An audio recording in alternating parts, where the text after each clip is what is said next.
Good evening, everybody.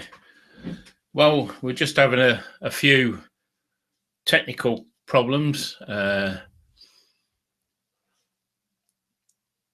just waiting for D Trucker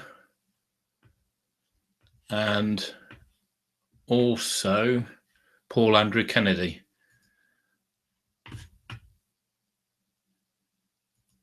So we're just seeing if we're going to get any audience.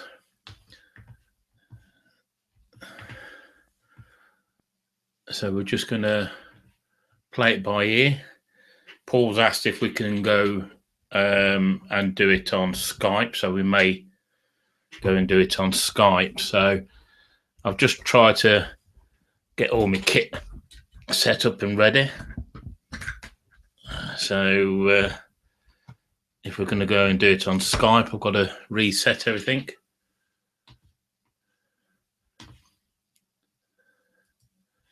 So we should just see, give them 5-10 minutes, see if anybody joins, and then we'll crack on.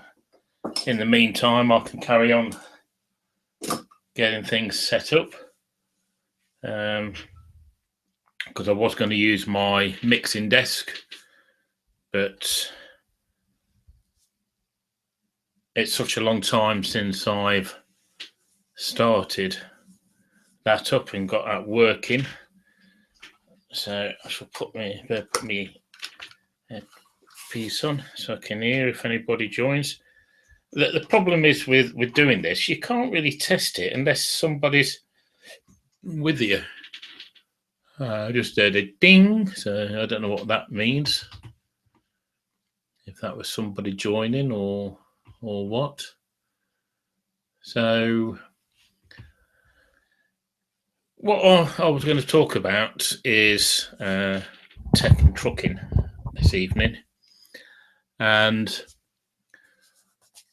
two things close to my heart, which is tech and trucking. I came across a YouTuber that had posted, let's see if I can find him, that had posted a link on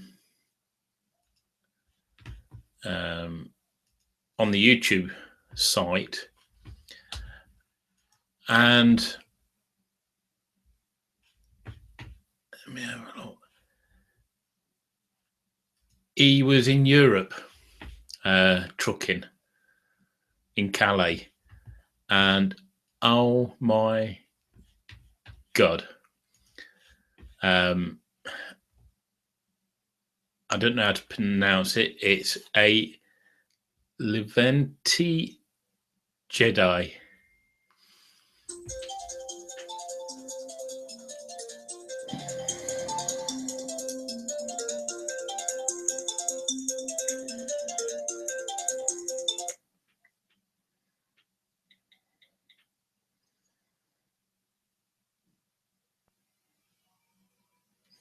So he went, he was coming over to England, and he posted this on the 25th of November 2015, and he's got 3,814,545 views, and it just shows you all the illegal immigrants that are trying to get into the UK. Unbelievable, absolutely unbelievable. And it just shows you, and this comment were,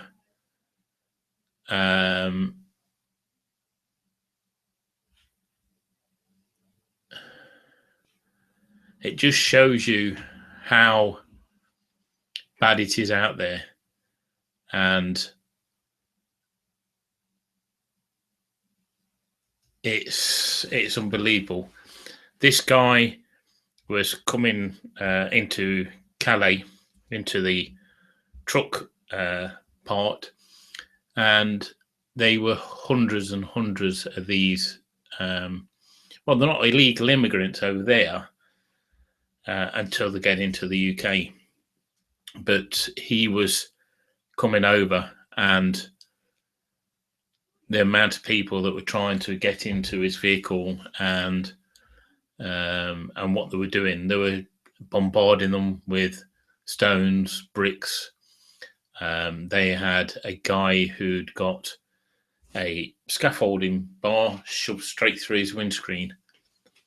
They'd set fires on across the road to stop the vehicles from moving so they can get into the vehicles. And what they were doing is jumping off the bridges that were going over the dual carriageway. And what they're after doing is the vehicles to slow down, and they jump onto a curtain side of lorry, slit the roof with a Stanley knife, get in, and then sew it back up so it doesn't flap open and rip even more. Excuse me. So it was just showing you how bad it is. And I'm going to try add source. Whoops, we can't without a source. Well, now he's supposed to pick a source. There's no sources there. So anyway, so it was unbelievable. I mean, this guy was really frustrated, and it came out. He'd done this video, and he was swerving to hit the people that were trying to get in into his vehicle, and they bent his wing mirror back so he couldn't see, so he had to stop, and then they were trying to get into his vehicle. It was really, really unbelievable. And you don't realise what people go through until you actually see it. Hope you don't mind. I'm going to be doing a few alterations while we're talking. And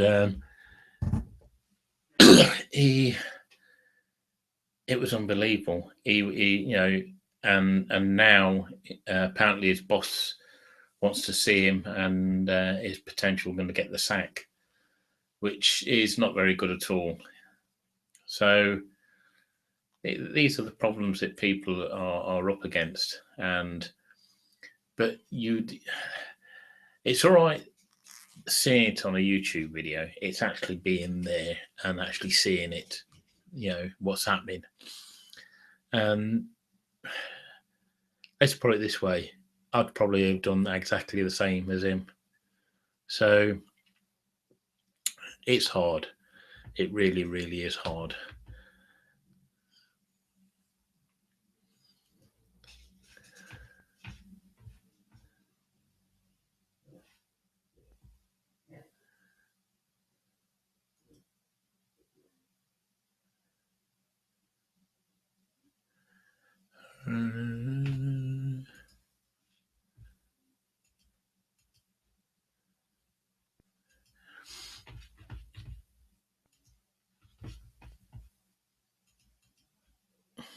So I'm just going to mess around until others join.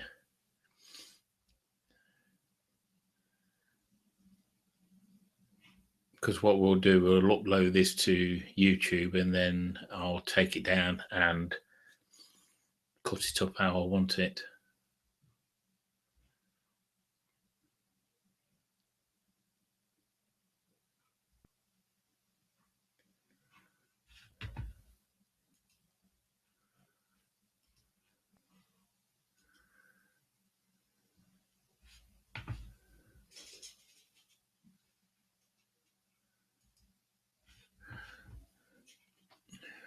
So I've just sent Paul a link, and I'll send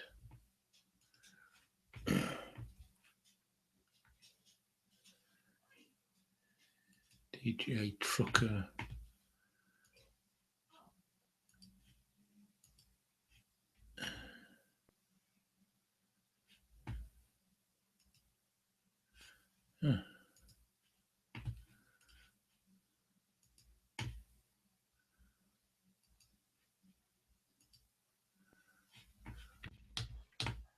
Hello. Hello, matey. What's going on? Not a lot, not a lot. I'm just sending D Trucker a link. Yeah, he just pinged me. He said he's eating right now. He's going to join us in a bit. Yeah, So all right, mate. I told him I was like, not a problem. Just we're still. You know what? I guess because I'm on the iPhone app. How do I get my what's it called? The little sign underneath with my name. What's that called? The third way or Right, your lower third. Yeah. If you go up to your Hangout toolbox. Yeah, like all I have is the iPhone app right now. I probably can't do it because I'm using. I probably can't, but that's okay. Are you? So tell me your recording setup as we speak right now. What are we doing? Well, just at the moment, I've not gone through all my normal rigmarole. I've just gone through the Audio Technica through USB into the computer. So I'm trying to make it just nice and simple at the moment. Okay. Yeah. I mean, right now I just got my Bluetooth headset hooked up to my iPhone, and my iPhone's mounted on my dash. Yeah. And I'm trucking on down the road through Louisiana as we speak. Good. The biggest problem I'm finding, Paul, is trying to get softwares to actually allow you to switch from camera to camera. It's virtually impossible to find something. The Minicam software works like a champ. I didn't really like having that because it. Sorry, I don't know if you can hear my dogs are going mad downstairs. He wants just let him give him the mic. Let him say whatever he's got to say. I've got two of them now. I've got another one now, and the younger one's worse than the older one. Are they same breed? Yeah, but this one's a pure beagle. Oh, how old? He's about 8 months old, I think. He came from Poland. A Polish family moved over to England with him and had to give him up because they came out with allergies. But when we got him, there was a problem. He was on what's called Meticam, which is beagles can have a syndrome called Beagle syndrome, and it's problems with the necks. And we were giving him this Meticam, and we didn't think he'd got it. And we took him to our vets, and our vet says, no, take him off it. I don't think he's got it. Well, because there was my older lad and him were running around the garden like nobody's business. And we got some railway sleepers. And he used to get between them and the conservatory and somehow turn around. And God knows how he could do it. And I reckon he jarred his neck. But there was also fighting, like going for each other's necks. Mm-hmm. So we took him into the vets and long story short, it cost us about £400. And they were saying, oh, well, one guy was saying, oh, it's Beagle syndrome. I says, no, it's not. I mean, I've worked with beagles for many years, and my wife has. And you know what I mean? And so I says, right. I says, no, we're not treating him for that. But however, we need to give him a course of anti-inflammatory and a boost. So they've done that. And within 2 weeks, he was fine. Well, when we put the insurance claim in, because somebody had mentioned Beagle syndrome, the insurance company didn't want to pay out. So we had a big battle over that, and we won. So you've got pet insurance in the UK? Yeah, we've had it for many years now. Oh, you guys got it so easy over there. You got the pet insurance. I tell you what, it's dearer to go to the vets than it is to go for a human. It costs you an arm and a leg. Yeah, well, I told you the story about my wife's ducks, right? She bought those 4 ducks, and the dogs got a hold of 2 of them, and they were in 2 pieces, and $3,000 later, they were alive. The doctor stitched them back up. Yeah. Here's Paul. Yes. Hey, what's up, D? Hi, how's it going? Well, we're talking about animal maladies right now. You know what, Andy? My wife had a beagle, and he had a problem of eating food. Too much. And she had a Ridgeback, and then she had another dog too, and she had to feed everybody separately, because that beagle would eat his food so fast, and then go eat the Ridgeback's food, and the Ridgeback just let him do it. Yeah, this is the problem with beagles. Beagles are so food orientated, it's unbelievable. But she said that because she bought them from the pet store, and she knows that's a no-no, but she saw it and she fell in love with them, so she took them home. Yeah. So she always thought that it was because of something that happened, and I was like, I don't know about that. But she's like, that's my only animal that I could never free feed, because he would just eat himself to death. Yeah. Would you take an animal with you, Paul, on the road? I don't know. I guess if something were to happen to my wife, I might have to take the two little white pups. But don't forget the horses. No, I think there would be Noah's Ark would be we would take all the animals off, and I don't know. My wife has way too many animals in our control. So, although I was watching I went to unload at a dock in Alabama 2 days ago, and they've got a German Shepherd there that is just like the sweetest dog. And of course, you never know with German Shepherds, right? I mean, most of them are not real sweet like that. I've only met maybe one or two German Shepherds that were just really you see a lot of American YouTubers that have dogs with them, doing the videos with the dogs. You know what I mean? Yeah.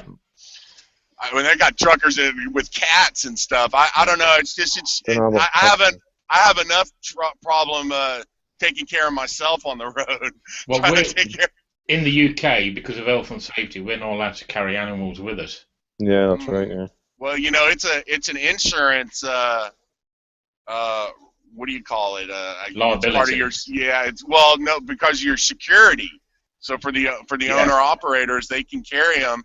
And believe it or not, in some of these states where they are real sticklers for no idling, the only way you can keep your truck on is if you have a dog in the car. Of course, if you're a driver, they don't give a shit. That's it. They don't care for the driver. But if you got an animal in your car, well, then you can keep got your a truck dog. on. Well, that's fine. Yeah, idle all you want, but the driver can freeze to death. Yeah, but you see, Paul, we're so social that we have night eaters where you don't have to leave the engine running. Yeah. This is what I can't understand about the Americans. They have to have their vehicles running to charge up the batteries and do their air conditioning and everything. We have them. It takes the fuel out of the fuel tank and heats it up like a normal, it doesn't use much fuel, really, does it? No, and you can also, if you've got a separate tank, you can also use red diesel. So you don't pay the tax on it, but it uses that little fuel. It's unbelievable. I was wondering, can you, in your AP, well, we call those APUs over here. Yeah. Of course, my truck is so old, I don't have one, but all the new trucks have them. And I guess they're supposed to save you. I mean, when I leave my truck idling overnight, and of course, in the southern states, Texas, Louisiana, I've never been messed with about idling. Yeah, but you think of the amount of fuel you're using. I use maybe 4 or 5 gallons for 10 hours. Yeah. So you can leave your night heater on pretty much all day, and you're barely tickling it like that. That's it. They say for 12 hours it's about a gallon. So for I guess over the course, of course, I'm not out on the road all the time, but for me to install one like on my truck right now, it's about $7,000. $7,000, yeah. To get a real powerful one that will run all of your electricity and your AC, and to have it installed, have it mounted. The device we're talking about is just literally a heater. It's not like a You know, it doesn't run your electric or anything like that. It's just your pure heat. It just belts out heat to a certain temperature. You have like certain temperatures on it, and it just gives you heat. It doesn't like feed your electricity and stuff like that. It just keeps you warm all night, you know, keeps your balls warm. So. Well, you know, it doesn't really get that cold, right? You know, I was wearing shorts the other day in Alabama, and it was 30 degrees. I don't know how to do the metric change down for your Celsius degrees. Your temperature. It's about 70 out there. And I've got blankets in the truck, so really it doesn't really bother me. So. I will have to shoot off, guys. So that's right. I'm gonna get some food soon. So. Yeah. All right. But, well, we all need to get together. We do need to get together, all of us, and. One thing I do want to, because I don't know what this is. I just sort of come on and went, "Oh, hello." It's a thing. One thing that I get a lot of questions asked is the huge difference between American truckers and British truckers. Do you know what I mean? It's like, to me personally, as in British trucking, we seem to rely more on drivers as just drivers. We don't look at like people like yourself, Paul, who have their own truck, you know, their own trailers, or do subcontractor work with trailers, where we have like pretty much companies fully fledged already and just looking for drivers. But one of the questions is, what's the jobs like in the UK? Are we desperate for drivers? And I've turned around and said there's a shortage over here. I'm just wondering what's it like over there. Is there a shortage over there, Paul? Yeah. Well, I mean, worldwide, the shortages of drivers. Yeah. I mean, people are still getting their TVs, right? There's still stuff on the shelves at Walmart. I mean, I don't know where we would see the pain first from a consumer standpoint, right? I mean, we already know prices are higher, but I mean that would be where. And I mean, do you have any problems getting groceries at the store? Either one of you? But that's the surprising thing. So I mean, how true when somebody says there's a shortage of drivers? What does that really mean? Is that about 70,000 positions for drivers in the UK alone? Maybe it's even more. Well, in one night over the Christmas period, we were 24 drivers short. Yeah. To do the work that we needed to do, but we've still done it because we had to go out and do extra work. They were putting more runs on you and everything else. So, I mean, all over this Christmas and New Year, I've done overtime. I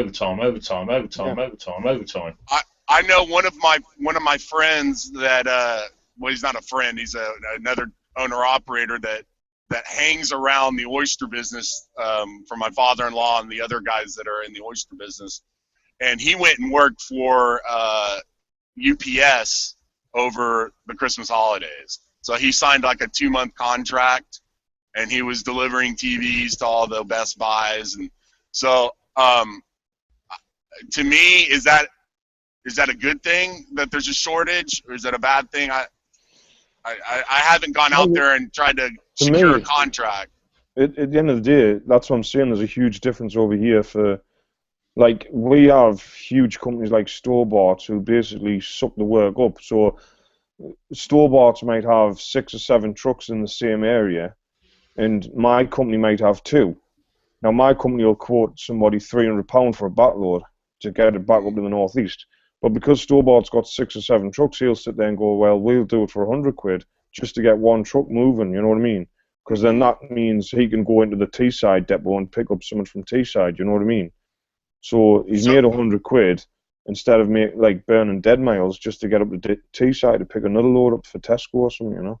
Mm-hmm. But in the short run, does that mean, I mean, do you guys get paid by the mile or by the hour? We get paid by the hour.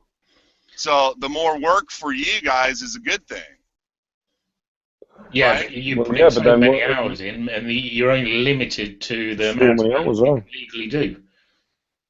So then, at what level do they say, well, safety is now becoming a priority? Because they've already reduced our hours to like 9 hours driving a day. Do you know what I mean? You've got to have so many. That makes sense. That gives all the government green light to add more regulation to everything, doesn't it? No, I just find it weird that they're seeing this massive push for drivers, especially this side of the water. But you see what I'm saying, though, right? Like, if they're creating the buzz that there's not enough truckers and there's more safety issues and there's more things that we're being told, my question, response to that question would be, how do we know that there's a shortage of truckers? Like, what is the response? Does the price go up? Are you getting worked more because y'all aren't being pushed any harder because you can only work so many hours? So who's feeling the pain? Who's feeling the pain? Industry is, yeah, but the issue in the trucking industry is, it doesn't matter how much the consumer wants, the job somehow. I mean, I've seen agencies over Christmas offering £50, £60 an hour to drivers. Do you know what I mean? Just to get drivers in to do the work. So they're feeling the pinch. Well, the agencies are charging God knows how much to companies to pay these drivers £50, £60 an hour to come in and do the work. It's never ending. Yeah, I'm not arguing with you. I'm just trying to say there's a the trucking industry in and of itself is such a it's a mystery. I mean, it's like it's a traditionally in America, the trucking industry has got a lot of corruption around it.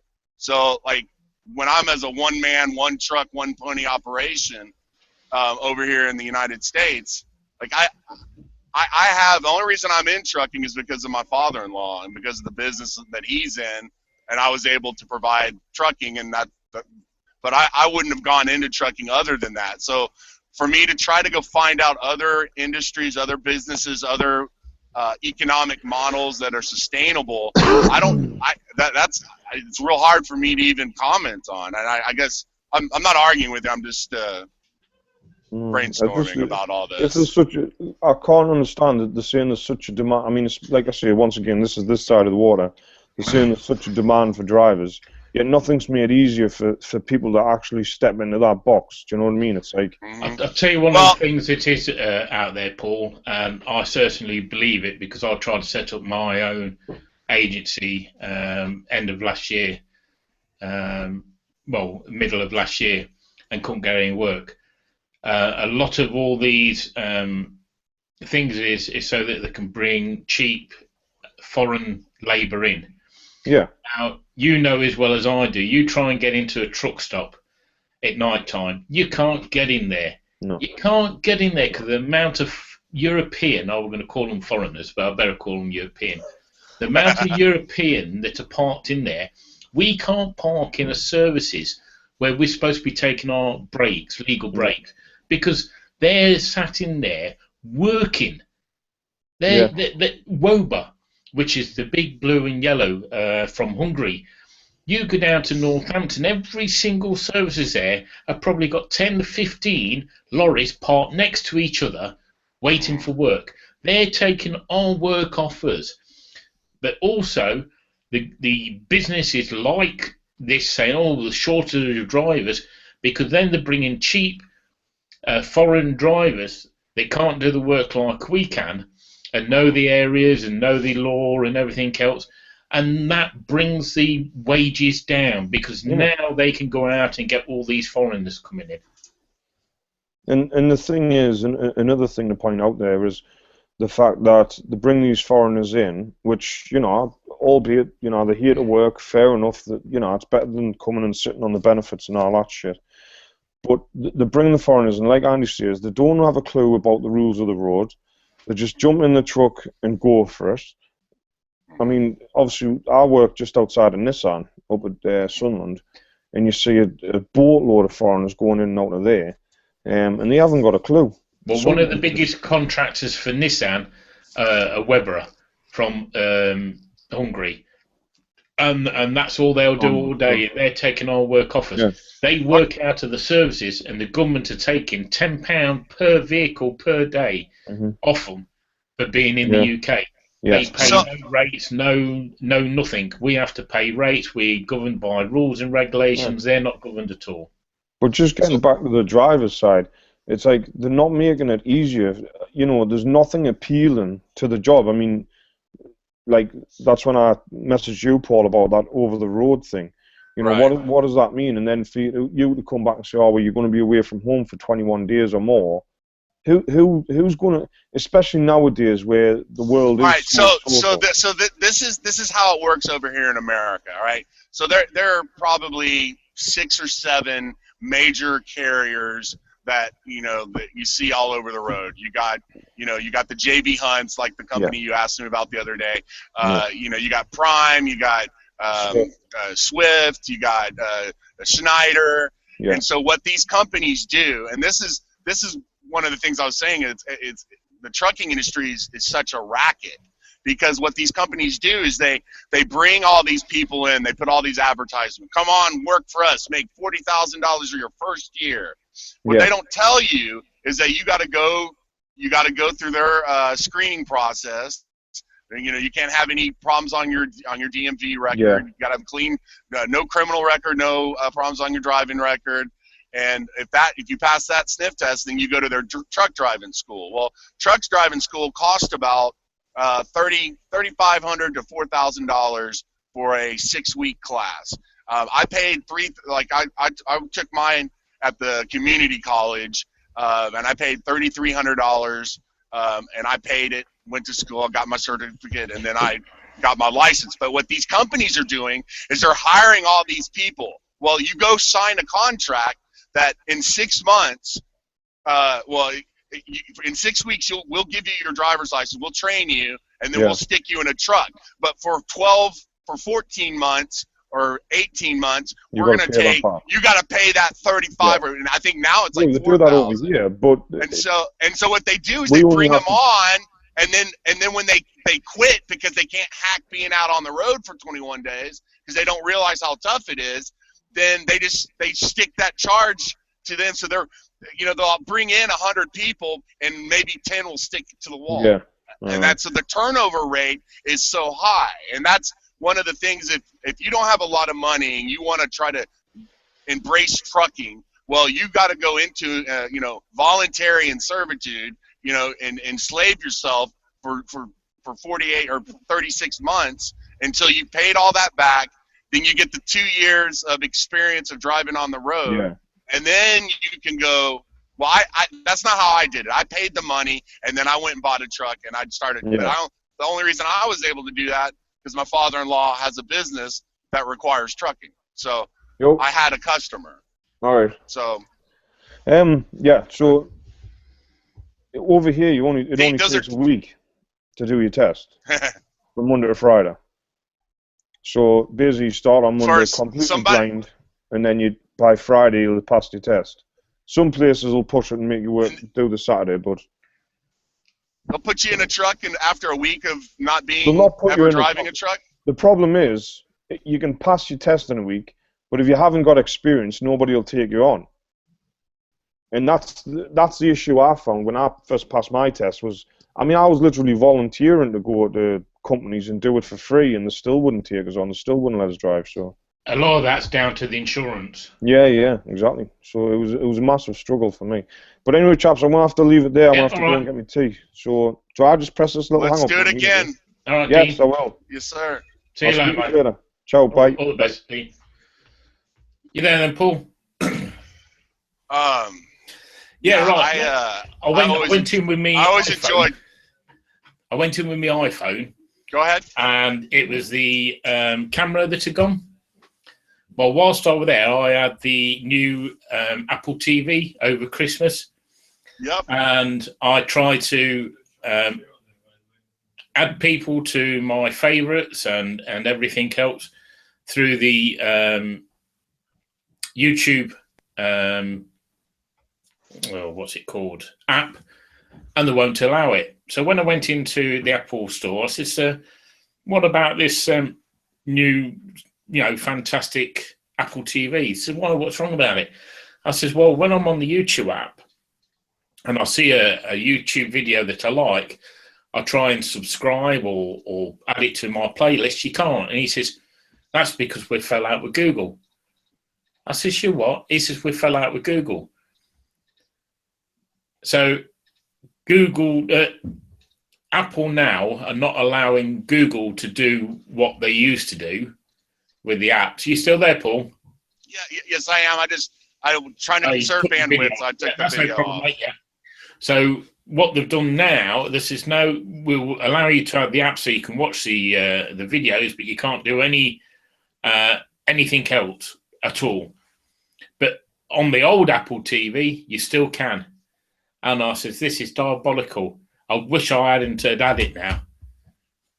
Well, this isn't the first time Apple's had this problem, right? I mean, when people with iPhone 4S's, when they installed, hold on, my GPS is yelling at me. Whenever they're always taking functionality out of applications. We had this problem last year with Skype, and our iPhones would not let us use a USB microphone. Yeah. Right. And so they're turning off functionality on the hardware, and obviously on Skype, on YouTube, you don't have the functionality as like you're at a browser, right? It's not a full experience unless you're on a PC or on a Mac. And with the iPhone 4S, those people that still have those phones, when you load iOS 9 onto it, it almost renders it useless. Yeah. And there's no way to take it back off. And that is absolutely unconscionable, in my opinion. Yeah. It's to force you to buy a new phone. Yeah, it's asinine. Right. I walked into the Apple store with my GoPro connected to the top of this Manfrotto tripod, the single arm tripod. And they go, "What is that? Is that a GoPro?" I says, "Yeah. Why?" "Wow." They were going, "Wow." Well, they haven't seen all the other kit I've got on my GoPro. And I says, "Well, what's the problem?" "Wow, that's amazing." And I thought, Christ, I says, "You've got a camera which is supposed to be just as good on your iPhone." And they says, "It's not as good as a GoPro. It's a phone." And I thought, you're exactly bloody right.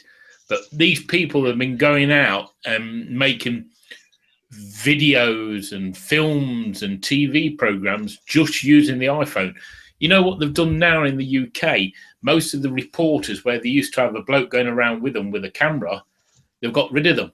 They give them all an iPhone now. That's it. Mm-hmm. So they have to do the reporting and the filming on the iPhone. Pretty cool. I mean, the fact that that me and you are talking on different sides of the world, and I'm using my iPhone, you're in your studio, but we could very well have done this same conversation with you and on the road, you on the road as well, and, right. And that's pretty amazing technology. But once they open up Pandora's box, then they start taking away functionality, well, me and you start screaming. I think this is the biggest problem, and they can do so much, so much, but they're throttling us. They're holding us back. I was watching, this will interest you, I was watching a YouTube video from 2011. Now, Bluetooth is really, really slow and Wi-Fi is really slow. There's a guy that will transmit 4K video through your light bulb. Through the what? Through a light bulb in your room. The LED light bulbs, they can transmit high quality video to a receiver, right? So it's using it like a Wi-Fi system, right? It's 200 times faster than Wi-Fi. That's well. I mean, just think of that technology in the wrong hands. What a tyrannical government could use it for, and it makes you wonder why they're making us all in America use those new light bulbs. But it also we're the same with the light bulbs, but now they're actually manufacturing the old light bulbs again, because they used to fill them with oxygen, the light bulbs. Now they fill them with a neon gas or whatever, which makes them last a lot longer and also produce uses less electricity. So they're actually producing the old light bulbs again now. The incandescents, you know, those things worked perfectly for 100 years, and now all of a sudden we have to use these new light bulbs. And you know, I also know that the flicker rate, they can program people. You want to go off fringe on me? The flicker rates, they can change your mood and stuff. Exactly. By the way, and so they can do all this stuff, and us humans are so stupid that, oh great, we're being green. We were sold a bill of goods that we're being good for our environment by installing all of these things, and you know, quite well. It's the flicker rate that they actually. It's the on-off, right? And a photo cell, which collects it's used in all light sensors and everything. That can detect the on-off switching so fast. So that's how they do. On is 1 and off is 0, and that's how they transmit data. But the biggest advantage of it, nobody can hack your data because it can't go through walls. So it's your data out. Think about the frustration Tesla must have felt when he figured out how to transmit electricity through the air. Yeah. And he got stifled.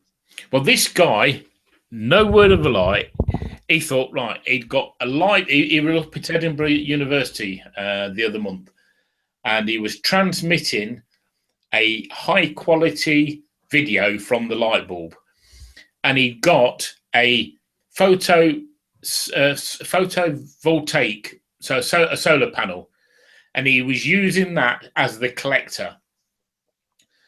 But the light was so bright, it was producing electricity as well as transmitting the video. So he was self-powering the device through the solar panel from the light in the room. So you're using energy in your room. You could sit there with a solar panel and produce electricity. Nobody jumped on that. Why not? Because they all want you to use more and more power, make more and more money. Yeah, I mean, it's, you know, that's the one thing when you start talking technology, the good and the bad and the ugly. And you know, if I stay thinking about it too long, it drives me crazy. So I try to just be grateful that I have my iPhone today and try to use it the way that I know how to use it today. And I mean, we're a lot better than we were even 2 years ago. So as far as tinkerers like me and you You there, mate? I've lost you a bit. Somebody just called. Yeah, what? Okay, so this is another thing iPhone does. I'm talking to you on an app on the iPhone. You can hear me, right? Yep. Okay. I'm talking to you on Google Hangouts application, but when a phone call comes in, it trumps this application. Yeah. And there's no way to turn that off without turning off my cellular signal. That's the only thing. Well, no, you can actually put it if you go onto your iPhone, go on to settings, and go do not disturb. Put your do not disturb on. Well, does it shut? It doesn't shut down my my Wi-Fi connection. No, it don't shut it down. All it does, it silence any calls coming in or texts. And what you can do, you can add people as favourites, so your wife or anything like that. So if they've got a problem, it will still come through. All right. I've been doing that a lot now. Okay, so it's on your settings. Scroll down. Do not disturb. It's like the half moon. I see manual, scheduled. Just press manual. Yeah. Okay. And on here, it's got allow calls from favourite. So you'll only get calls from favourites. And then, I don't even have favorites. Well, what you do, you go on to your contacts, right? And click on and your there's a little contacts, star. No, it's not a star. At the bottom, you've got send message, share contacts, add as favorites. So if you have that, add that as a favorite, you can do either phone call, FaceTime, or face and audio. I wonder when people call me, does it go directly to voicemail like my phone is off? It'll ring, but you won't hear it, and they can leave a message. So it'll go to however long your ring tone is, and then to go to a voicemail. Well, you know, like if you're on a phone call and you call somebody, it goes straight to voicemail versus if they're not. You can actually do it where if you want, say, your wife's your main, priority, you can set it so that she overrides that and it rings to you. It tells you that she's calling you. Right. Yeah, my wife is a super detective, so like she knows if my ringtone doesn't answer right. Yeah. Because there's a difference in the way the phone goes to voicemail. Yeah. And so I always wondered why the phone company's done that. Yeah. I'm sure there have been lots of fights created because of that. Not that I'm doing anything wrong. No, you're on the phone all the time. Yeah. So I think the thing with Apple turning off the functionality on the Google YouTube app, it's disgusting. Disgusting. It's par for the course. Yeah. But it's disgusting because at the end of the day, we are the customers.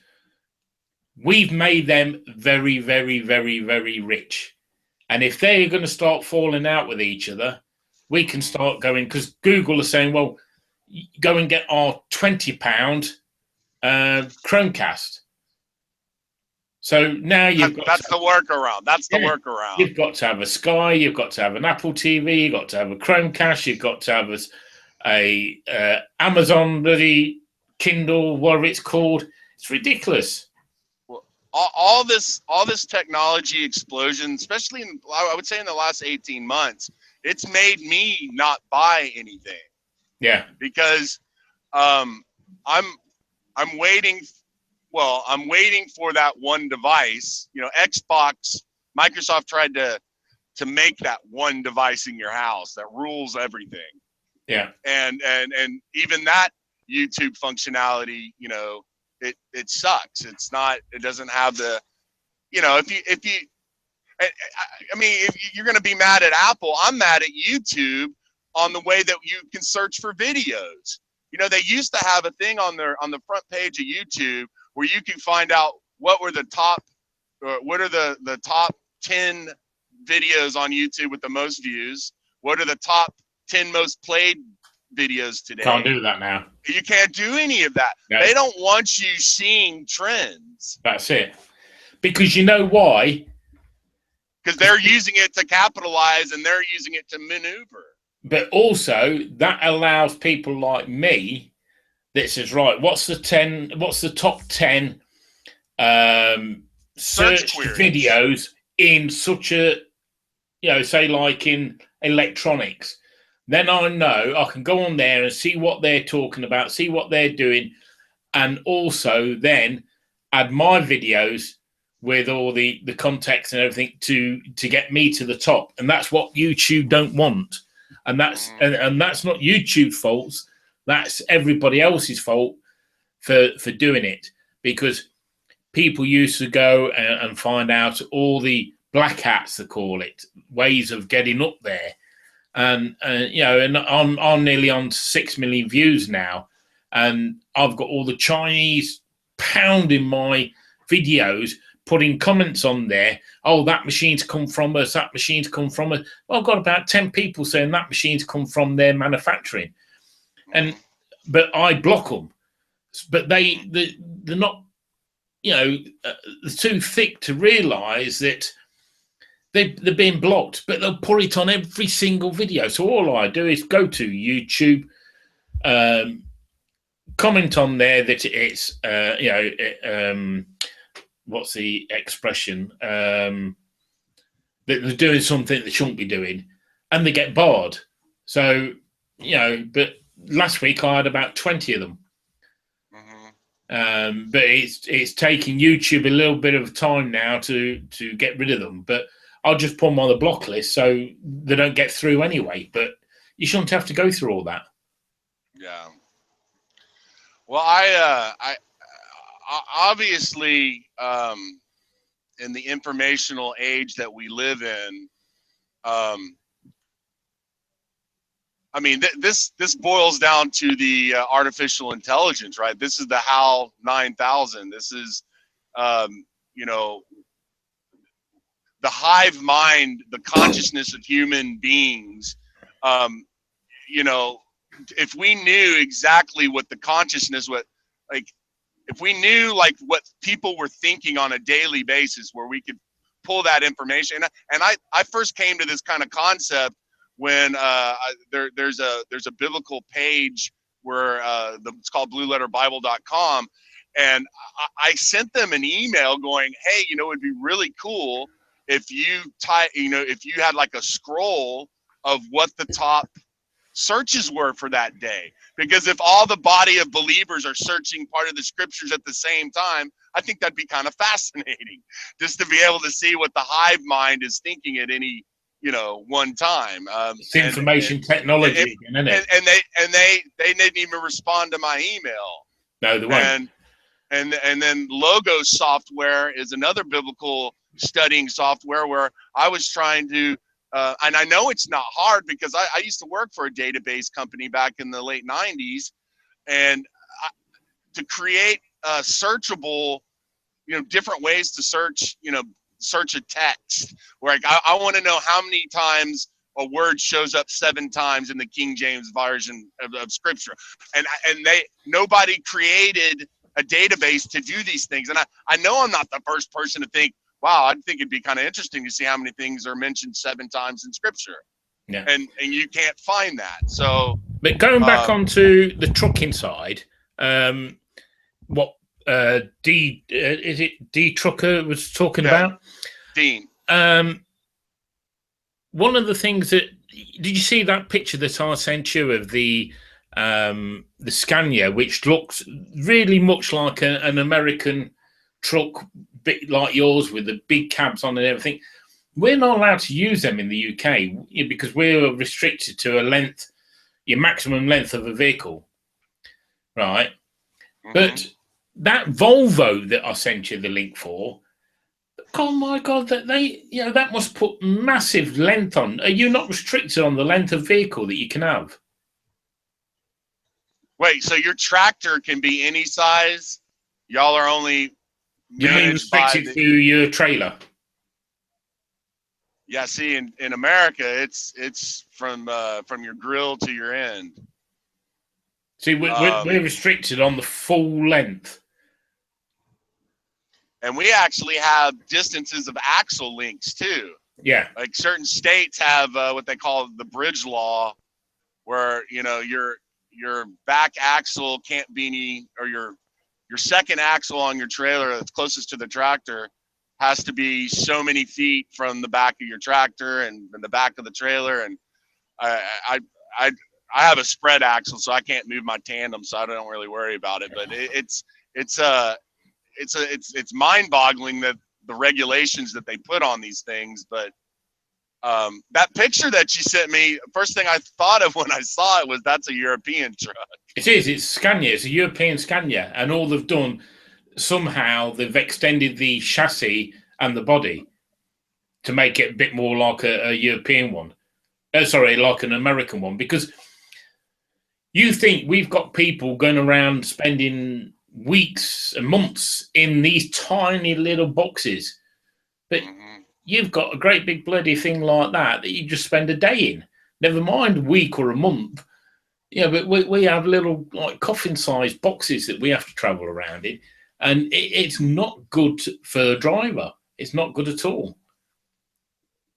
I have a 70-inch sleeper is what mine is, and mine has 2 bunk beds in the back, but 70 inches, I'm 6'7", 6'8". So when I mean, I can stand up in my truck, and a lot of people, of course, we have the small trucks over here too.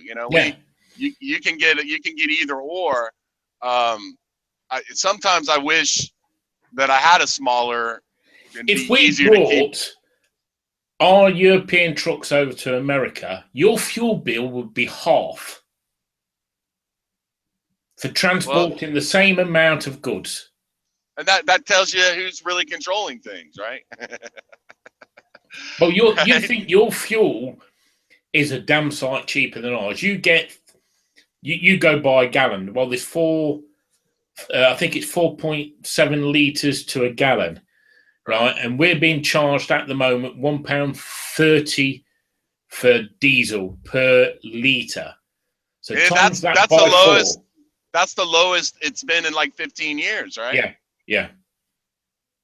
Over here in America right now, I paid $1.98 yesterday for a gallon. Yeah, but that's 4 gallons. 4 litres to one of ours. So we're paying 4 times more for our fuel than you are. Right. But it's always been that way. Yeah, I know.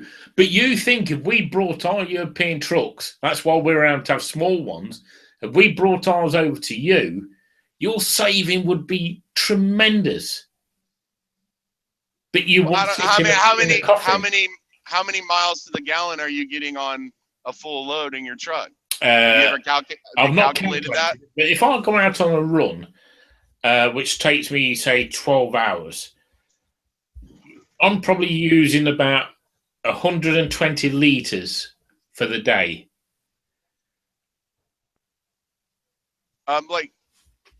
We should do this on your next fuel trip. Yeah. Next time you fuel up, take down your mileage and just keep it all in kilometers, because all you crazy Brits over there doing everything crazy, mate. So keep it all in kilometers, and then you need to do three tanks of gas, and then you'll have your miles per gallon.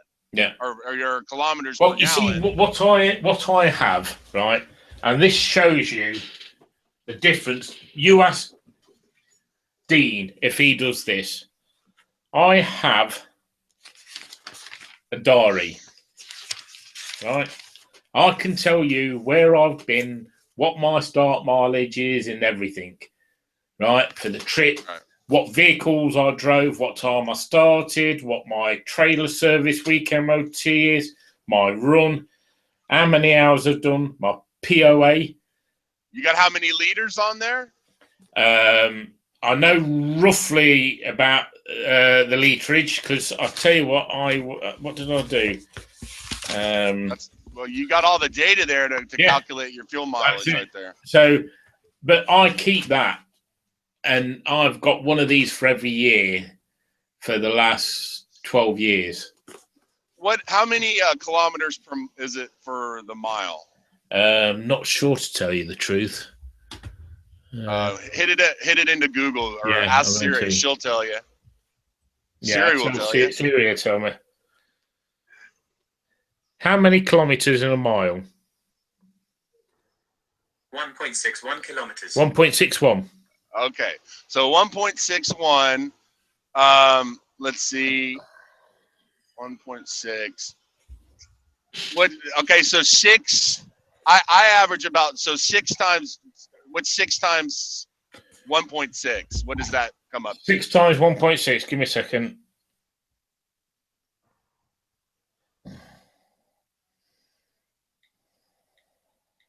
Siri will tell you that too if you ask her. 9.6. Okay, so you should get 9.6 to probably 11 kilometers per gallon. So if you're going to convert it to liters, I don't know. Ask her how many liters are in ask her how many liters are in a gallon. How many liters in a gallon? Oh, sorry. How many liters in a gallon? The answer is 3.79 liters. 3.79. Okay, so let's see. because everybody, they do this on purpose. They don't want people talking. There's a conversion factor there for a reason. But I guess I'd be curious. I'm real curious now to see if y'all get better fuel mileage from I think I looked this up before, and I think all the trucks worldwide are about the same, but maybe I'm wrong. You can't, because you're running much bigger vehicles than we are, much bigger. You're running about twice the horsepower than we are. Like how? And what is your weight limit on your? My weight limit is 42. Well, between 42 and 48 ton. So 48 ton. Okay, so wait.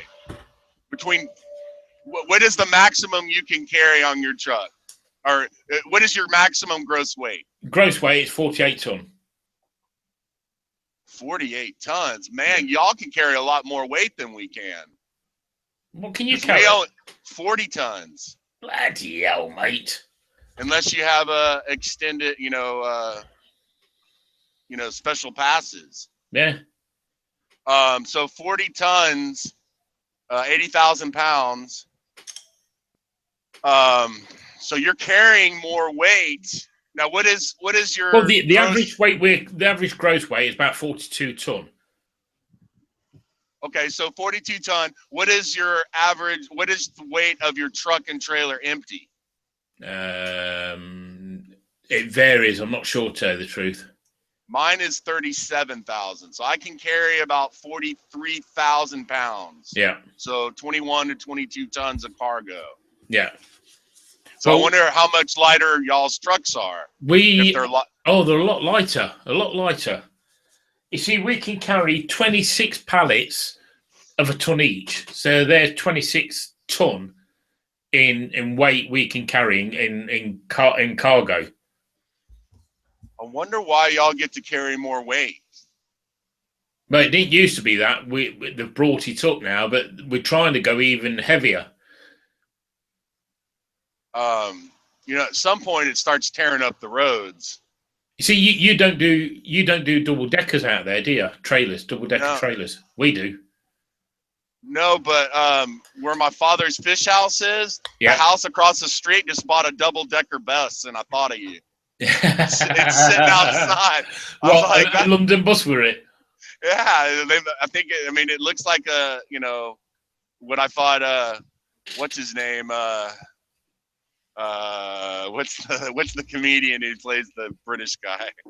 I can't even think of his name. Michael Myers. No idea. Whatever.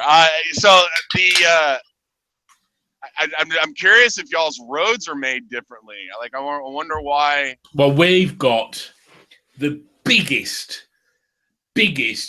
road repair and road building going on since, oh, God knows, in 40 years.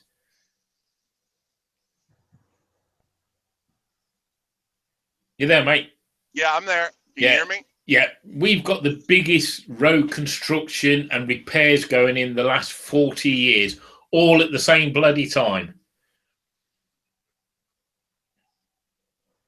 I'm looking up the average fuel cost for UK trucks.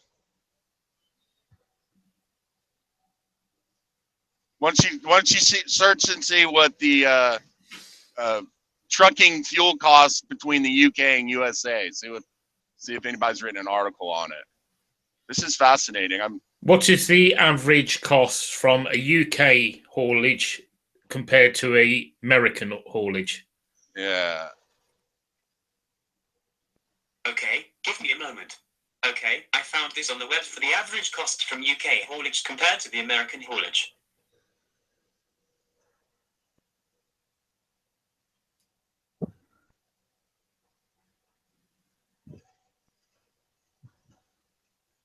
No, it's not. It's doing a UK. Well, I know y'all are dealing with less real estate, right? So that would, to me, would be the driving force of engineering. Oh yeah, right? I mean, So You think now, right? We've got gas trucks, not as gas as methane gas trucks now. I've got a company that has got a gas filling station, right, on our industrial estate. And they've got gas converters, so they can use gas, which has come out of the ground, methane gas from your dump sites. They've taken the gas from there, dried it, and it's going into trucks to drive trucks. And it's cheaper to do that than it is to run on diesel. Well, I mean, there's a lot more wear and tear on a gas engine than there is on a diesel engine, correct? Well, they're both same engines. Both same engines. Well, the temperature is different, though, right? I'm not sure how they do it, but apparently it costs the conversion to put a gas tank and the small bits that they can do, because it has to start on diesel and stop on diesel. And then once it's got to a certain temperature, it can then switch over automatically onto gas. And you don't tell a difference.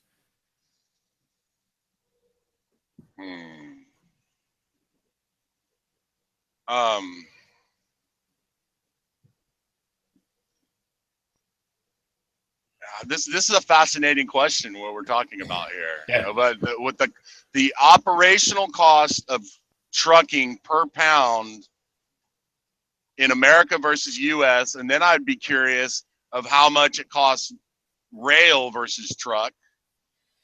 Well, rail is a lot cheaper. We've got now, I go into a depot across the road from me, and they've got a freight railway into the back of their depot, and they take the containers off and put onto a truck, and he drives it down to the bay. They're doing that all over the place. Eddie Stobars is one of the biggest for Tesco's. They drive them all over the place, and it's cheaper, and I won't say more cost effective, because you've got to have a lorry and a driver at this end and a lorry and driver at that end. I mean, okay, you're only transporting them a short distance, but Stobars did a test from a train leaving the same place in South and going up into Scotland, north of England, and the train only beat him about 30 minutes. Right. But that all depends on your driver's hours and the road conditions and everything else. A train is more reliable than a truck by far.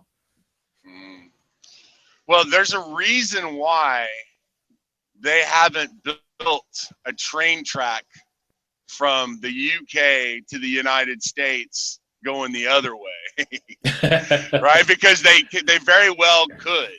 Oh, they yeah. could totally, and they haven't for a reason. There's a reason why we have to fly to each other. We've got a train track going from England to France now under the sea. That's crazy.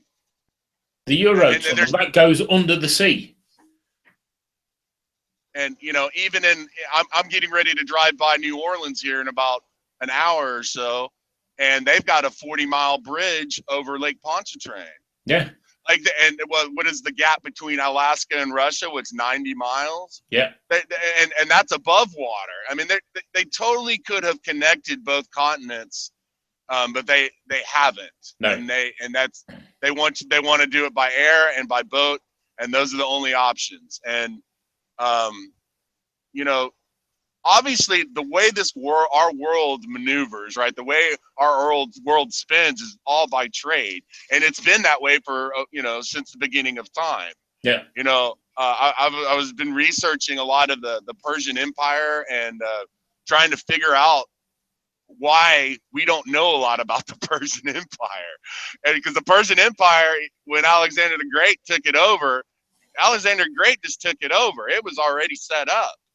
And I was learning about the road that Darius had set up, 2,000 miles, every 18 miles, there were stables for horses. And so, 2,000 or 4,000 years ago, they were running, a informational highway over a long space of distance. And they've been doing that for 4,000 years. Yeah. And today we don't have a railway or a highway connecting the two continents, and I've always wondered. It's fascinated me. So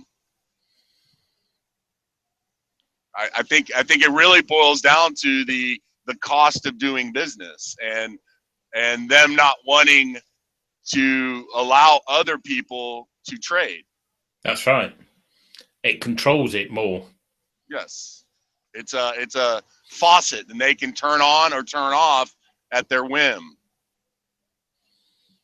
And I guess that's why when Dee even brought up this whole this discussion about what the shortage of drivers. Well, we got a shortage of pathways to get. It's all part of the throttle system that somebody else is in control of. You see, somebody was asking me, what is the age limit for somebody from the UK to come to America and drive? Because there's quite a few people that would love to come and drive over there. And they reckon that you can go up to about 56 now, age. To drive? Yeah. You can drive as long as you're able to. As long as you're able to. Yeah. When my first trucking job, my trainer was 70 years old. Mm. He shouldn't have been driving. Why? Because of his health.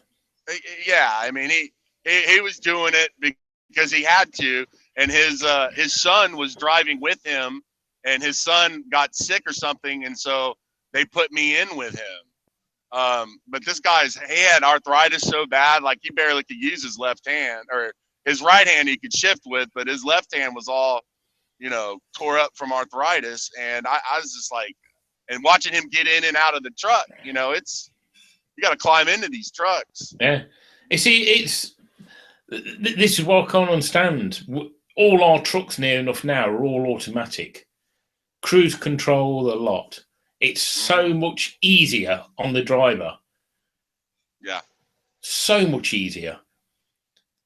Yeah, when I went to last month when I was having all kinds of problems with my truck, I went over to the dealership to go look at getting a new one, and they had more automatics on their lot than stick shifts. Yeah, because everybody's got automatic. It's so much easier, mate. I told them I told the sales guy, I go, don't show me an automatic. I go, I don't want a truck my wife can drive, and the other truckers are going to laugh at me. No, they're not. I tell you what, the amount of people that are doing trucking, husband and wife, and making a fortune because they're driving 24/7. I know, but I was saying that because my wife already thinks that this job doesn't take any skill set. That's it. So if she could back up my truck, you've got problems. She'd be in the I've got problems. She's like anybody, but then on the flip side of the coin, if I'm going to grow my company and hire another driver, yeah, it probably makes sense to buy a truck with an automatic. It's less wear and tear. I know he's not gonna, he's not gonna. I don't know. I just, to me, I don't know. I don't know. I guess it's just kind of foreign to me to think that you could just put it in drive. You think you would lose power. You would lose the traction. They're saying that they're more. You would think that the maintenance costs would be more on them, but they say cheaper. It's better. So, cheaper. Yeah. Cheaper because you've got less wear and tear. The vehicles drive at their optimum. Shifting at the right time for optimal fuel consumption. It's all computer controlled. Yeah, it's all computer controlled. It's so much easier. One of the things that was really interesting to me when I was getting ready to buy a new truck, I ended up fixing this one, and it's been doing good now that I fixed it.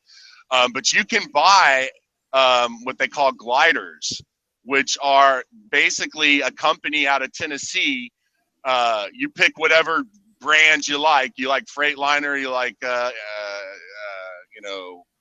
Peterbilt, and then they put a 1998 diesel or Detroit diesel engine in it that's not electronic. It's all before they put electronic stuff on the engines. Why would you want to do that?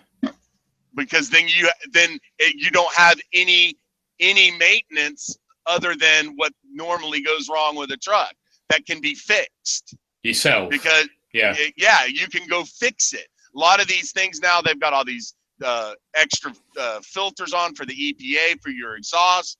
You've got all these computer systems. You got EGR systems pumping the exhaust back into the engine. Like, the rule, you don't shit where you eat. And the same thing with exhaust. You don't pump exhaust back into an engine. It's going to kill it.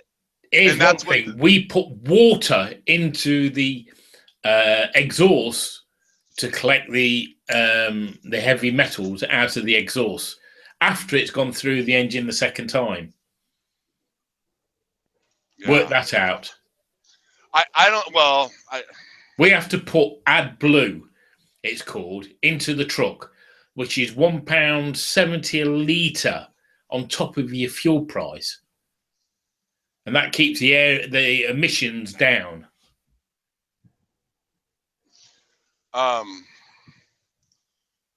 Well, on a different note, as far as technology is going, I mean, we could talk about this for hours. That's it's just, there's so much to it. I wanted to pick your brain on some new technology stuff. On we talked privately a couple days ago about I've returned 3 different PCs. Yeah. What do you think about these Chromebooks? Especially for a trucker that's listening, like a trucker who doesn't have any, really computer experience, wants something just to be able to get online, watch YouTube videos, and email home. They're very cheap, and that's ideal. But if you want to start going into computing, waste of time, because everything's done on the cloud. Everything, your storage is on the cloud, your softwares are on the cloud, everything. So, and if you've got unlimited Wi-Fi, that you can get good Wi-Fi like you can, it's no good to somebody like here in the UK. I struggle getting a bloody signal on my phone, never mind hotels. And it's me and D were talking yesterday. He was getting a way better signal on his cell phone than I was. Yeah, it's crazy. United States has got the worst. Well, you think how big the United States is compared to England, right? We're a pebble compared to you, and you can drive all over the place and get brilliant reception. But your infrastructure is way better than ours. Your technology on your cell phones is a generation ahead of ours. No, because we're only just got 4G. You've had 4G for bloody ages. Everything's 4G. We're only just getting 4G coverage. D did a speed test on his phone, and he got like 48 down and like 20 up. That's good. On his cell phone. That's good. And he was out in the middle. He was on the road in the middle of nowhere. Oh, and what network's he on? I don't know. I wouldn't be able to. Yeah, D's. We need to D's is a really great conversationalist too, because he's really opinionated too. He's got. Yeah, I've watched the videos. But he came on and he dropped that concept. I think that we need to pick 3 or 4 things to discuss. And we can definitely make a show out of it. Oh, yeah, we could talk for hours and hours and hours. But if we did it once a week and we picked 4 topics, and we did it once a week, we could start. And all of us have different audiences. Yeah. And we can all take our show and build an audience. And by doing that, we would be cross. I mean, I ever since we stopped doing our videos, I haven't done anything about building an audience. I think I've done 1 or 2 shows on my Blog Talk channel, but I kind of lost the fever for it. But, I miss it. I really miss it. I think that y'all can stir up truckers for discussion, and I can stir up truckers for discussion. And just like you said, bring in the 2 different countries, the 2 different cultures, experiences, and we all kind of get together. We could, I think, something like Leo Laporte does with his Twit TV. Yeah. And you know what I would really, really, really like to do is come over and drive with you one time. Yeah. And then you get the culture, you know, you get to see and drive and be with another trucker in another country. And because I want to go down and do a video for Calais for the truckers down there. And I tell you what, they're having such a hard time down there, mate. It's unbelievable. It's like a war zone. It really is like a war zone down there. Where is this? Where? Calais in France. So that's coming over from France into the UK. Watch that video. I sent you the link on. Okay. It is unbelievable, mate. Unbelievable. How far is France from you guys? Well, it depends where you are, but from coast to coast, it's an hour by boat, and it's 30 minutes by train, high-speed train. And you can drive there now on a highway under the water? No, you can get it. You can get onto a train, so you can drive onto a train and drive off the train into France, and they do trucks on that as well.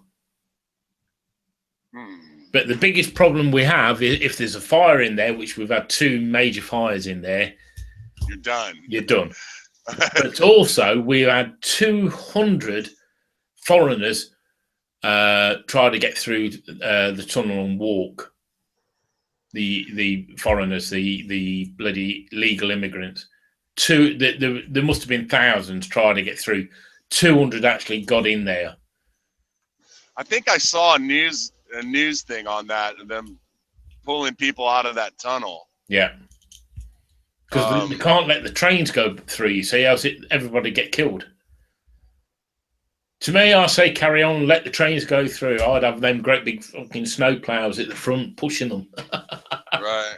How much really does it cost for you to drive your car on there across? I can get over on a train for about £25. And that's about 60 miles across? Or 90 kilometers or It's kilometers? roughly about that, yeah. We can actually see France sometimes. If you're really close and the weather's really, really good, you can actually see the tip of France sometimes. The French Alps, can you see the mountains from there? No, that's miles and miles and miles and miles and miles away. Dover and Calais is the nearest port. Hey, how much world traveling have you done? Have you gone over to Turkey at all? No. I've been to Tunisia, Germany, Belgium. I've been to America, God knows how many times. I've been to Belize, the Gulf, the Falklands.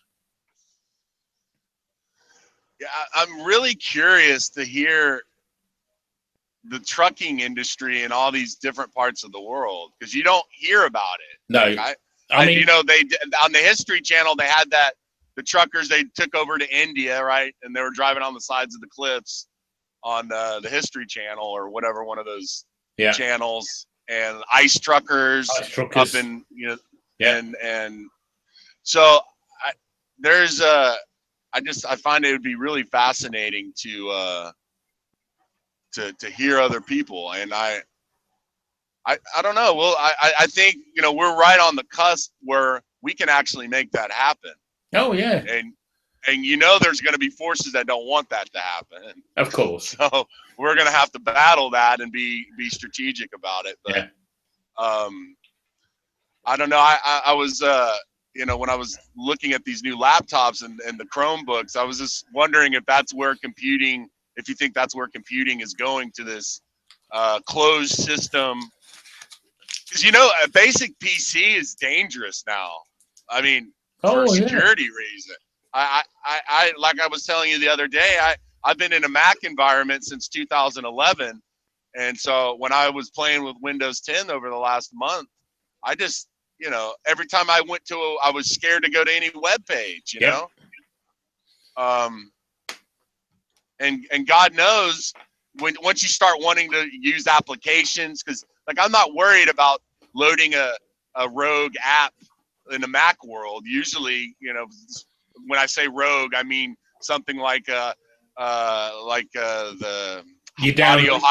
hijack or things like that people have been creating in the Mac world.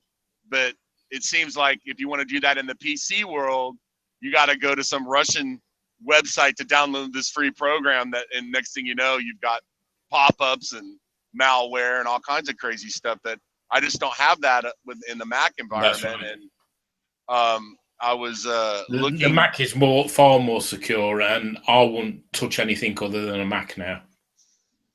That's crazy. I just and you think I've been on the internet since the internet was around? Did y'all have Prodigy? Was that y'all's? That was our first internet provider. AOL were the first ones, I think, and Netscape were the search engine. But we used to have to dial up on a phone. So them old dial up noises where it's ringing through. I remember my roommate having Prodigy on his phone in 1995, and he was like, "I can buy airline tickets on here." I'm like, "Yeah, so what? Who cares?" And I didn't even have a computer in college. Yeah, I had a word processor, and that was it.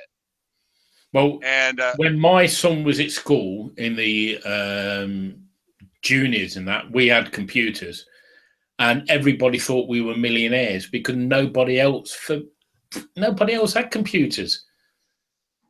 Nobody else had computers. We were the first to have computers. What did you use your first PC for? Hacking, believe it or not. We used to use it for hacking the computer games and Nintendo and all that. Apple IIe was my first computer when I was in elementary school that I learned. I had a class and they were teaching us basic programming on a Casio handheld computer. Yeah. Like the 10 go-to 4-next loops and all that stuff. That's what I learned on. And then Apple IIe when I was in 7th, 8th grade and I only used them for video games. And then we had a Macintosh when I was like 13 or 14 that didn't really do anything. You could use draw. You could draw on it. Yeah. And I don't know. Nowadays, like what me and you were doing, especially over the last year, after I guess March, April last year, we were doing things with computer processing that nobody else has ever done before. Well, I was in the Apple store, and it was dead funny because I was just about to hand over my phone, and you text me, and I go, "Fucking hell, that's my mate that in America." He goes, "What?" I said, "Oh, we've been doing this," and I'm telling him what we'd been doing. He says, "No way." I says, "Yeah, we were sending live HD 1080p trucking videos from truck to truck." He goes, "No way." I says, "Yes way." He couldn't believe it. He says, "My God." I says, the stuff that I've got now is unbelievable. I mean, it's phenomenal. I'll show you my latest GoPro. You think the best 4K camera to buy right now is the GoPro? Is that the best one out? Definitely by far. You look at that lot there. Now, that's the audio. Can you see that? No, hold on. Let me. I had it.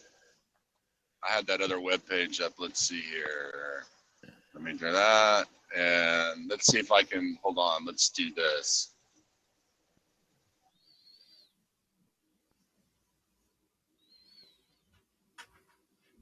Well, I just got to know. I turned that. Do not disturb. I can see you now. Yeah. Yeah. Okay. See what I've got? So, I've got the RAM mount here, and then the GoPro, and that's in a aluminium case, which is that, and it cools it down phenomenal. But you can get all your audio and everything. It's much better than sitting in one of them plastic housings. And I've got in the back of that, I've got what's called an eliminator. So there's no battery. It plugs straight into either USB.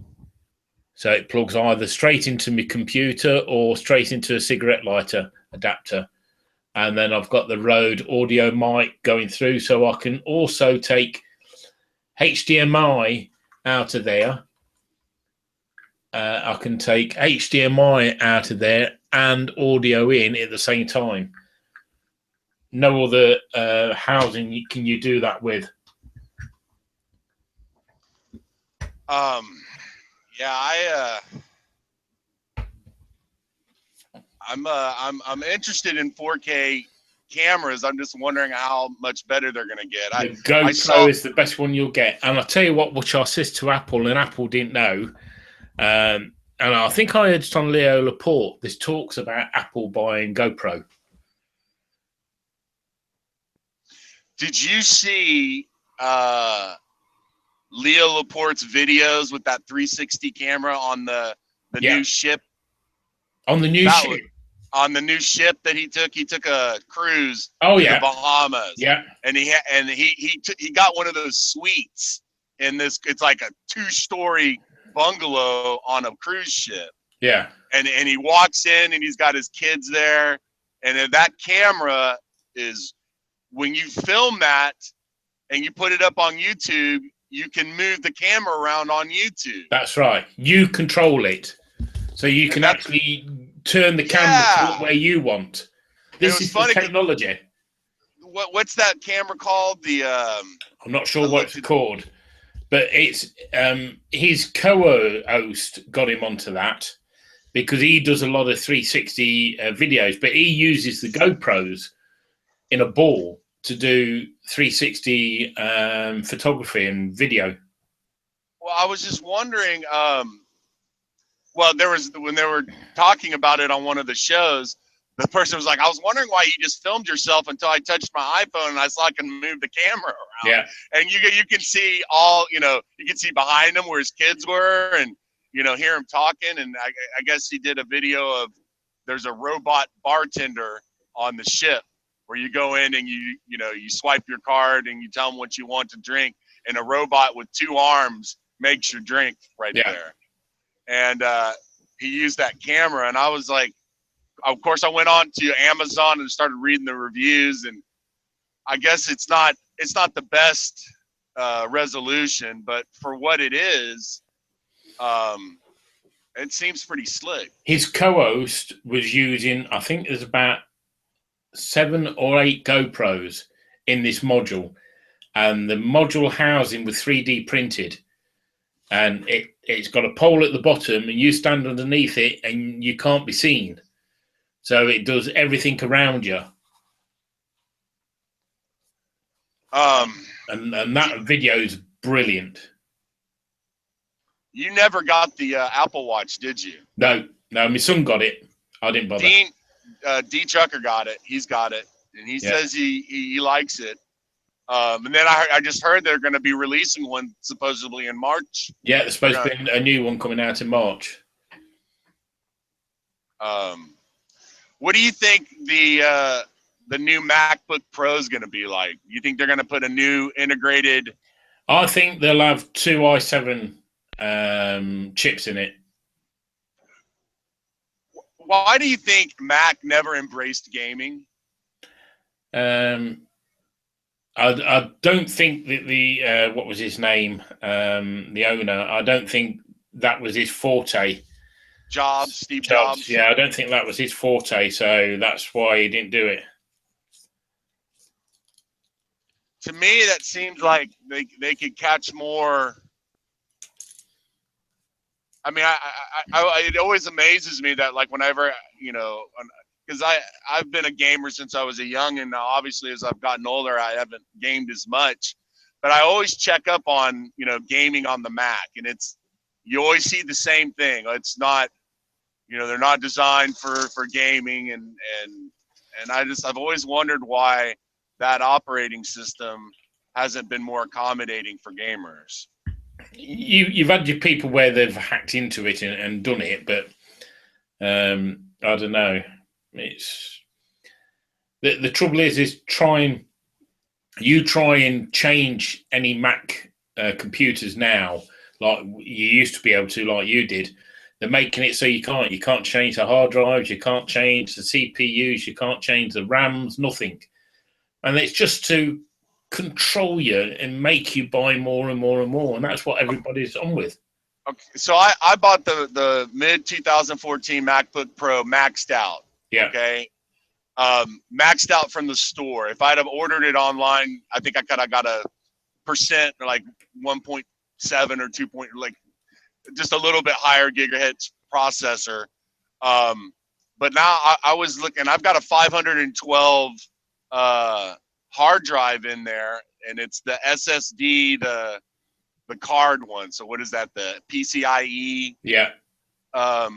And I went to go look about getting a terabyte for my hard drive space.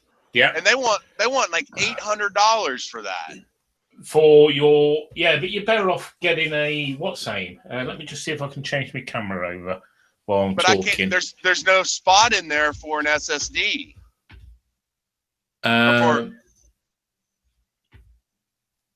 I'll just show you my. Right. Let me take this off and I'll show you.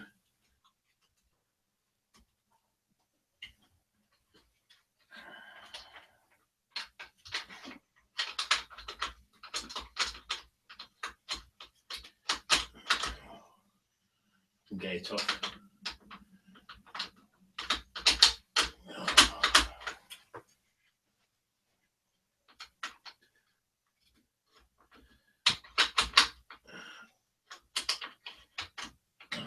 That's why. Right. That's my hard drives. Mm-hmm. The bottom one is a 4 terabyte Thunderbolts, and then that's a 4 terabyte, and then that's now the newest 4 terabyte, half the size. Ridiculous. So, what about the Thunderbolt displays? The Thunderbolt displays, I'm not quite sure, to tell you the truth. Displays I don't get too big about. Well, I obviously, when I was looking into getting a PC for gaming, I was looking at screens and displays, and man, that's a whole different rabbit hole in and of itself. That was the one thing that when the 4K displays came out, they would work with your MacBook Pro, but there was resizing issues and problems with the resolution and the 30 hertz versus the 60 hertz. And I guess Thunderbolt 2, well, the one Thunderbolt display is the same one that they never upgraded it, right? It's still Thunderbolt 1. And so you can't get a 4K display on there at 30 hertz with that. Well, they're getting rid of the Thunderbolt now, aren't they? It's that Type-C connector. The USB-C, well, I mean, the Thunderbolt 3 is coming out. Is it already out, or? I'm not sure, but they're going. A lot of them now are going for the Type-C, aren't they? Well, I mean, that seems to be the oh, good gravy. Brake check. Oh, we got a car on fire. What is going on here? Let's see here. Just had to come to a major stop. Hold on, let's see what the what we got going on there, westbound.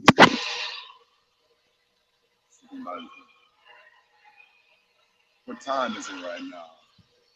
1:30. What time is it over there, right? 7:37. Well, are you on your weekend break or? No, I've just had 4 days holiday, so I done 4. Legally, you can't sell your holidays here, so you got to take them. So I've had to take 4 days holiday, and then I've done 4 days overtime, 4 days holiday. And then I'm back in tomorrow night on 3 days overtime.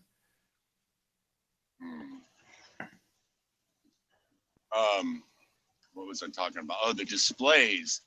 I was thinking that, I mean, I want a good display for my MacBook Pro from when I'm at the house. Yeah. And I haven't heard the best way to do that yet. I don't know if anybody's really figured that out. I don't think any of them are the right, perfect solution. You always got an issue. Well, that's why they had the old Apple Pros, that they could change the modules in there, so the graphic cards and everything. But now they brought the new one out. You can't change nothing. So this is Apple's way of saying, no, you'll buy the maximum and that's it. You can't do nothing else with it. So you got to buy another one within a couple of years' time. And that seems to be their philosophy at the moment, instead of keeping the way they used to do. And everybody were happy. Yes, there were people out there that was upgrading and doing fantastic things with it.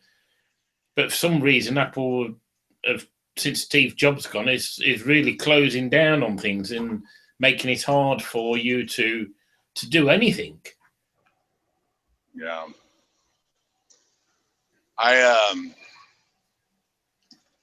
I mean, all these. It seems as like I want a new screen, and I wanted a gaming PC. And the more that I researched all this, I realized it's like they're selling. You can spend a lot of money for environments and equipment that's locked down, and I'm not gonna do it. I'm not gonna spend the money.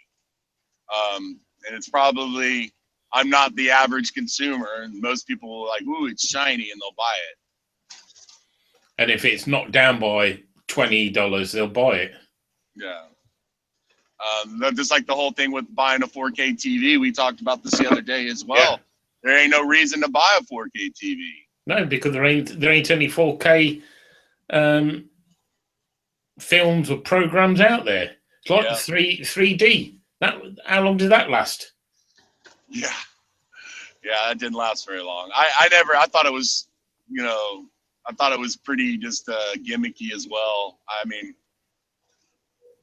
it never really added more to the movie experience for me. Well, my lad went out and brought a 3D capable TV, and then found out he couldn't watch the videos because they were messing with his brain. It gave him headaches and everything, and so that was a waste of time. So he just watches the normal TV. What do you think about the VR thing that's going to be happening? You think that's going to be the next wave of computing and screens, and what do you think about that? Depends what you want it for. I mean, virtual reality, I think it's going to be a big thing, especially on things like YouTube and things like that. You see, even the sex industry's got into it already. Yeah. Well, we knew, that's going to happen. Yeah, but the 3D experience, the virtual experience, what you could do with the YouTube setup would be amazing. You could have people it could be amazing, it could be wrong, because if you're filming everywhere at the same time, you can't control what you can and or what you are allowed to see. If you put a 3D virtual reality camera up, they can control it themselves. Where it's like somebody was, it's on TV. Somebody had done a video. Oh no, we have these live court programs now where there's a judge there and two people take each other to court. And this guy had got a gyrocopter flying over a fishing pond. Two old boys it were, and apparently the old boy who'd got the gyrocopter was pissed, and he kept flying it over this guy that was fishing, and this guy didn't like this camera filming him, so he got his fishing rod in and hit the gyrocopter and knocked it out of the air into the water. And then this guy sued him. The gyrocopter guy sued him to get his gyrocopter back, and he lost because he didn't have the right to film this guy. And so you could get into possibilities of copywriting and everything. You've got to be so careful. Yeah. I was wondering, a lot of, I think the Samsung phone, right? I think it has a thing you can slip your phone into the goggles. Yeah. And I was wondering how that might be something good for like a trucker when they're not working, and they're back in their bunk sleeping or taking their break. They can watch that TV screen, isn't it? Yeah. Yeah. And so I thought that I wonder if that's where it's going. I wouldn't want something like that on my face. I mean, I usually like to watch something and then I go to sleep. Yeah. So I wouldn't want something on my face like that. But I don't know. I'm still trying to figure out a way to put a screen in my truck. My truck is so bumpy, and putting any kind of a computer screen in here other than a laptop just isn't really feasible right now. But it'd sure be nice if I could have like a projector screen or something I could throw up on the wall. Well, there you go. That actually best thing, put a projector in. Problem is that they're so hot. No, they're not. Not the new ones are not. And they're not that bright though, right? Yeah, but you think if you're driving or you're sleeping, it's dark. You're not going to be watching while you're driving, are you? Right. You got curtains. You draw your curtains. I know. I've had 3 projectors over the years. I think the last one I bought was in 2007, maybe.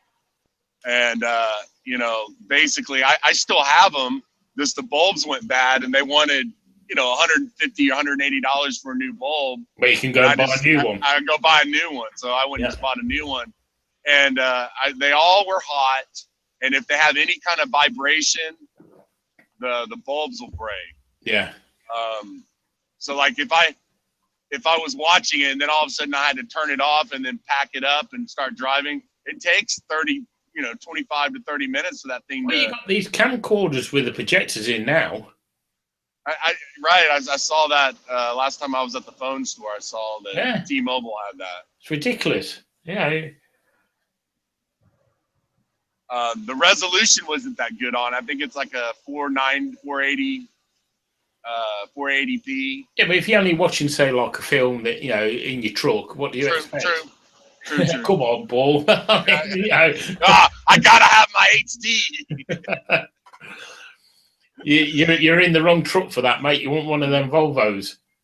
Well, we're waiting on on the judgment from the company over there from BP, British Petroleum. They should. We lost a lot of business during the oil spill. And, I thought all that's been sorted and paid out in that. No, they're on the last segment, and I'm in the last group. And you got no chance then. No, we do. Yeah. They've rejected us 5 times, and you contest it, and then they have to take it back in front of the judge. Yeah. And now if we got about 2 more weeks, I think, before we're going to get a decision. And if we get the decision that we're hoping to get, I'm getting a new truck. Yeah. And I want to put all the latest tech in it. And like right now, I got nothing but wires and things hanging all over the place. And, I'm going to have all that professionally put in, so it's all clean and no wires hanging, and have the cameras wired in there, so that, you know, when we're doing this, I'll have one signal that I can pump into Google Hangouts like we're doing right now. You know, you were talking, I think it was you, or maybe it was somebody else, about the Minicam software. You didn't like the Minicam, the way it switched? No, it was cheap and nasty, and I weren't going to pay that money for it. It was cheap. But you saw, I did a couple of videos where I remember I had all 5 of them up, and yeah, your HD quality there was fantastic, but mine is crap. That's a setting. Well, first of all, if you don't have the paid version, you're stuck at 480. Yeah, but it's wrong. It's wrong. That camera is a 1080p camera, and there's no software out there to do it at 1080. All I know is that I use those Chinese cameras that I bought. Yeah. And I use the Logitech 920, and I had 5 of them, and then you can have all 5 squares, like like a Brady Bunch deal. Wherever, the thing is, I can't even connect my bloody iPhone up to Hangouts or anything. It won't detect it. Yeah, there was another software too, and actually that Minicam now, it supposedly, I have the app on my iPhone. I haven't played with it in a long time, and I just got an email from them that they've updated it again. But I was pretty impressed with it. Oh yeah, I mean the quality of videos were coming out were absolutely fantastic. But you're saying when you had it plugged in, it wasn't giving you the good resolution? I can't get any software that I've got on my computers to give me the quality you were getting. Ooh, I wonder if it's the flicker rate. No idea. The 60 hertz versus the 40 hertz. You know what? I bet that's it. I bet it's tuned for the 60 hertz, and I think you guys are on 50 hertz. Yeah. And that makes a big difference. And the only reason I'm learning about the hertz on monitors is because the gamers, if you want to buy the real gaming monitor, it's going to cost you $800, and it's got 100, and it's not even 4K. It's I think 1440 resolution, and then 144 hertz flicker rate. And one millisecond response time. Yeah, you see, look at the quality of this. It's not fantastic at all. I don't know what to do with it. Lighting might also have a lot to do with that too. Yeah, the trouble is, I'm in a very, very small, like, cubbyhole bedroom, and I can touch virtually both walls, and I'm so crammed in, it's unbelievable. I mean, I've got my TV up there, and you got harsh lighting in there too. Yeah. So, but I have got the good lighting, but I've got no room to put it in. Yeah. I spent like $59 and bought those those lightings with the umbrellas. Yeah. Is that what you have too? I've got the soft boxes, the big soft boxes, the tripods, and everything. I mean, I've gone out and spent a lot of money. I've got Manfrotto, bloody.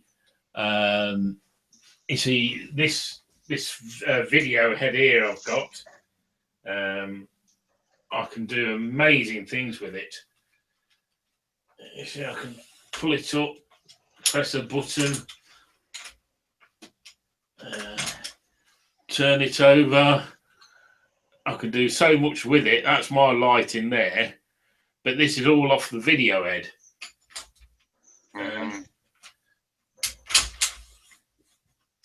But it can do so much, it's unbelievable.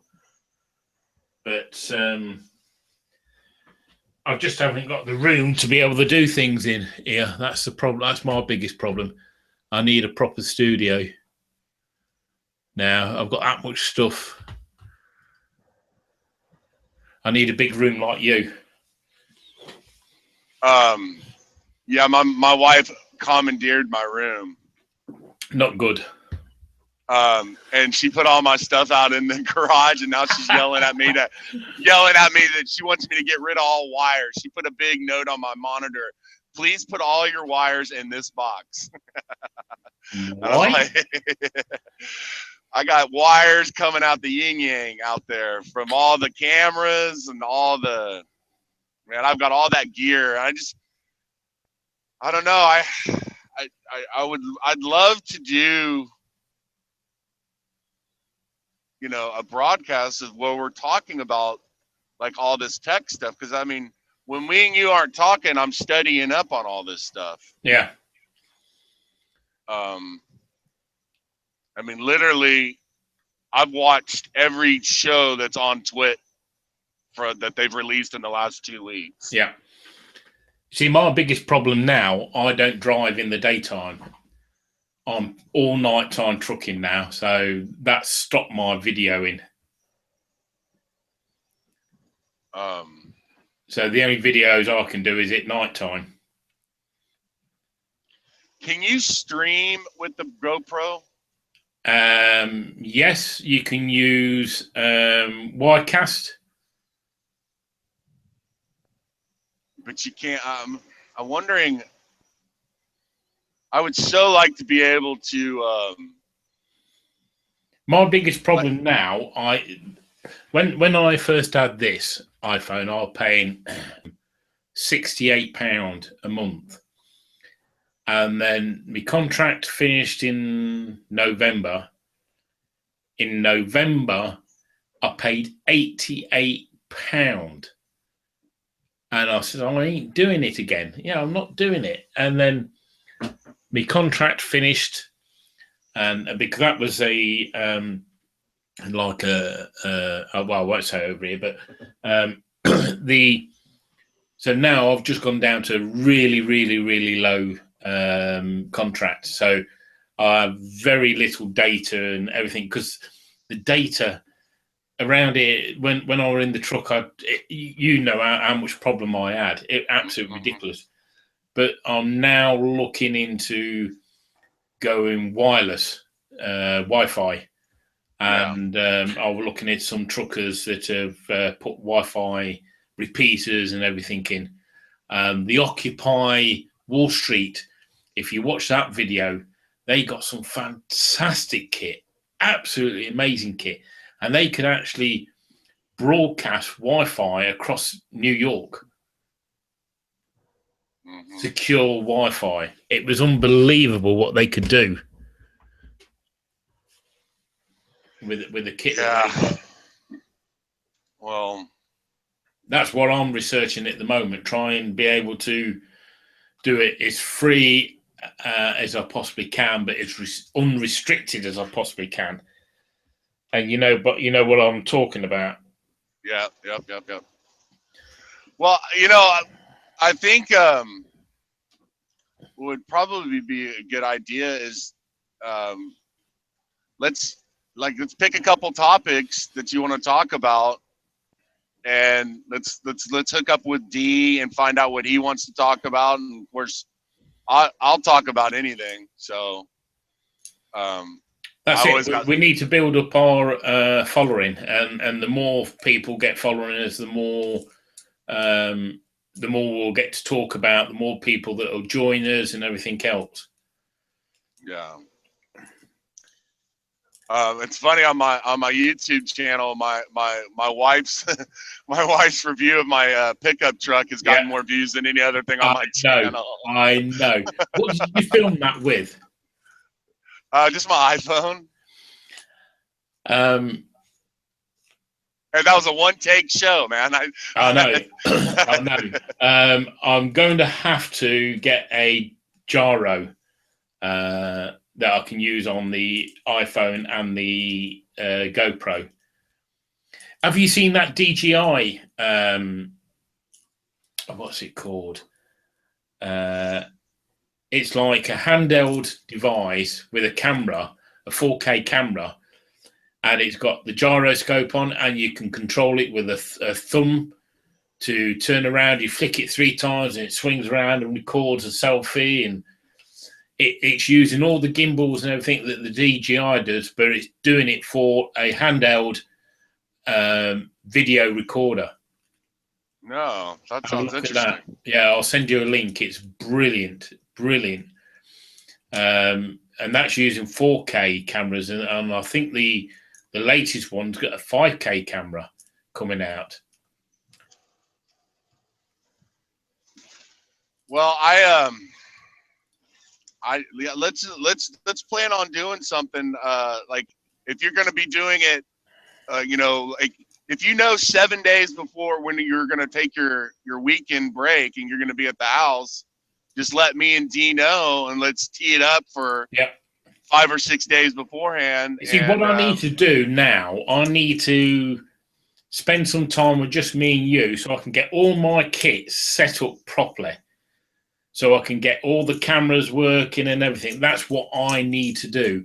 And without you, I can't do it because nobody else is capable of understanding what I want to do and how to do it. You know what I mean? Mm-hmm. So, I mean, what's the audio sound like on this? Oh, plenty good. Yeah. And that's just for that Audio Technica mic on the stand, on the plastic stand that it came with. What is that? The ATR 5600? Yeah. It's a good little mic as long as you can keep the USB thing working. That's each time it would always break on me, the USB port. I've had no problem with it. Well, maybe the quality control issues. Did you buy it off of Amazon? Yeah. Well, I know. I mean, I only paid $38 for it. It wasn't expensive. Well, this one's expensive. That's what I said to you. I wasn't going to spend like Leo Laporte does on them. They're about £500 for a microphone. Yeah, well, that one that I have in my studio, I paid $350 for. Yeah. That the Shure SM7B, and then you can buy a reconditioned Heil 40 mic, which is what Leo uses. Yeah. For about I want to say $200. It's reconditioned, but I mean, once those are just like mics that people have sent back. Yeah, they just put them in module in and then sell it off. Yeah, and that people really, I don't like I don't like the sound of it. Actually, I've never actually used one, but what people like about it is what I don't like in a mic. That's why I like the Shure SM7B mic, because it's a dynamic mic that requires a lot of power. Yeah. That your voice is going to be controlling that diaphragm, not the electronic pickup. Right. Yeah. And so I would rather use it's what they call mic control, right? I like to hug my mic when I get real intimate with the audience. What you really like this? Yeah, exactly, exactly. And that the SM7B allows me to do that without hearing all the blurps and the giggle or the your spit, and it doesn't. Hello, big boy. Right? But the Heil mic, you can put it away from your face, and as long as you're not doing it, limits that mic control. Yeah, so right. It's going to keep it steady. Yeah. So like you're not going to hear ups and downs. That's Leo right. It doesn't matter if you're right up here or right. Yeah, like it's all well, the same. you don't. It's got the distance you have to be from that mic is you got a farther distance where it stays the same. Yeah. And that's like the RE6, the RE mics, the $500, $600 mics. But I like why spend that sort of money? Why spend that sort of money on a microphone? You don't. Unless you can get this. The thing is, though, mate, we're not making money out of this. They're making 10. I mean, Leo Laporte is a millionaire, multi-millionaire by doing this. That's his full-time job and everything else. We're doing this as a hobby. He spent $30,000 just on Cat 6 wire in his studio. Yeah, and did you see that video of his co-host? I forget what his name is. He's the tech guy that goes all over the place, got his own company. And he brought that new Skype professional software, and he says, "Fact, hey," he says, "you're getting better quality over Skype than I am spending all this money on bloody Cat 6 cables everywhere." He was really peed off. He said, "I might as well close my studio down and do it in my garage." Yeah. But he's a multi-millionaire doing this. Yeah, you know, the problem with podcasting is finding the voice that you want to listen to. Yep. But not just the voice; it's also what you're interested in. You know, it's a what is it? You either love them or you hate them concept, isn't it? I think. Yeah, I mean, I had to get away from that whole podcast community because they were just annoying. It seemed like the multi-level pitch, you know, like nobody wanted to help. There wasn't a collaboration between people. It was let me in. Yeah. They're all talk about each other and nobody else can get in there. And you notice they haven't gone anywhere. They haven't done anything. No, because all they're doing is blowing each other's trumpet and sticking on the same topics all the time. They're getting people to sign up. They're getting people to listen, take their money from them, and then they don't do anything with it. That's it.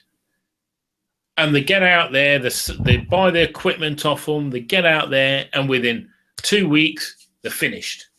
But they spent all that money.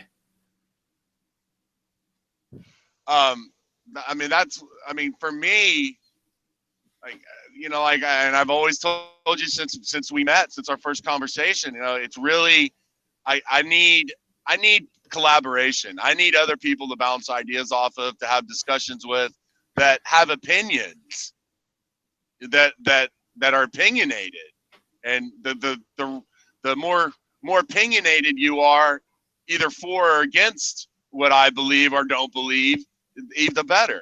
You know, this is where we started clashing, didn't we? And this is what happened, because we are so much alike. We are so opinionated. We know what we want. We know what we wanted to achieve. But it's so hard when you've got all these big conglomerates that are strangling us and stopping us from doing what we want to do. Which, at the end of the day, for me, it wasn't about making money. It was more about a hobby. Exactly. And I think that can kind of, well, there's an art to being able to, well, I mean, especially if you go watch Leo Laporte, like, he has all different types of people that he interacts with. Some people are really bad and some people are really good, that he works with. And there's that one guy that Leo Laporte always has on the Twitch show where he sounds like a robot. he talks like this, and he always adds something to his conversation, and he talks like this. And he doesn't really add very much to the conversation, but I guess he's some smart guy. Is that the old boy with the beard? And he was in a garden one day, and something like that. And I don't know where his voice is. It's so like a robot, and it's almost like it's a joke. Like, I thought, where is he dragged him from? You know, he's one of these people that you'd see in the gutter, you know, drinking like me, drinking a can of beer, But I don't know. But that's digging at the end of the trash can, I think. isn't it? I'll call it. Yeah, and the thing is like, and this is, I was talking with D Trucker about this last week. You know, I asked him, what is it that you're passionate about? Like, what can you talk about once a week? Like, if you were going to do a 30-minute show by yourself, what was something that you'd want to talk? Or actually, I asked him, what information do you want, as if you want to talk to truckers, if you want them to be your audience, what do you want to know on a daily basis? And, you know, we kind of sat there and kind of kicked the can around. And, you know, for me, trucking is a lonely endeavor. Very. Okay. And so for me, that collaboration, that fellowship.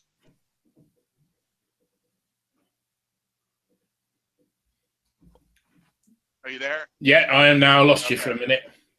Yeah, the phone rang. And that whole thing of that interaction is what I want to. That's what I'm selling. Yeah. I guess if you want to, if I'm selling anything, I'm selling that. You're breaking up a bit there, mate. Truck out on the road. Yeah. To fight that loneliness, that I don't know if that's the right way to explain it, but it, you know, whether it's, you know, you to have something that keeps your mind occupied when you're driving, that doesn't distract you, you know, and me having conversations doesn't distract me. It keeps me alert, keeps me awake, and makes the time go a lot quicker. Yeah, absolutely. I mean, I've driven since our conversation started. You know, I've driven across the state of Louisiana. Now I'm going into Mississippi, and so I might lose you as I cross the state lines here. But yeah, well, there's 2 hours we've been talking, which has gone like that. Yeah. So and if we could figure out segments, because you know D can bring a lot to the table as far as politics, which I know is so dangerous to talk about, but I enjoy talking to him, and I've recorded a couple of conversations with me and him, and I even thought just me and him just kicking the can down the road is entertaining. Yeah.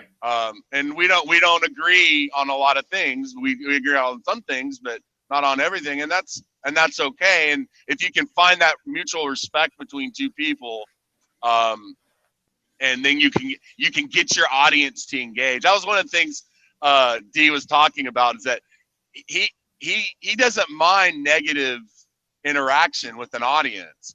Where now, if anybody says anything negative on my YouTube channels or anything, they're blocked. Done. Bye. I don't want to talk to you. And Dave's all like, well, why not? Because you might be able to win them over. And I'm like, I don't have time to win people over. No. And I'm not looking to win people over. I'm looking to find people with mutual respect, you know, belief, you know, like-minded beliefs. And I'm not trying to convert or like, I'm just looking for people that are like me.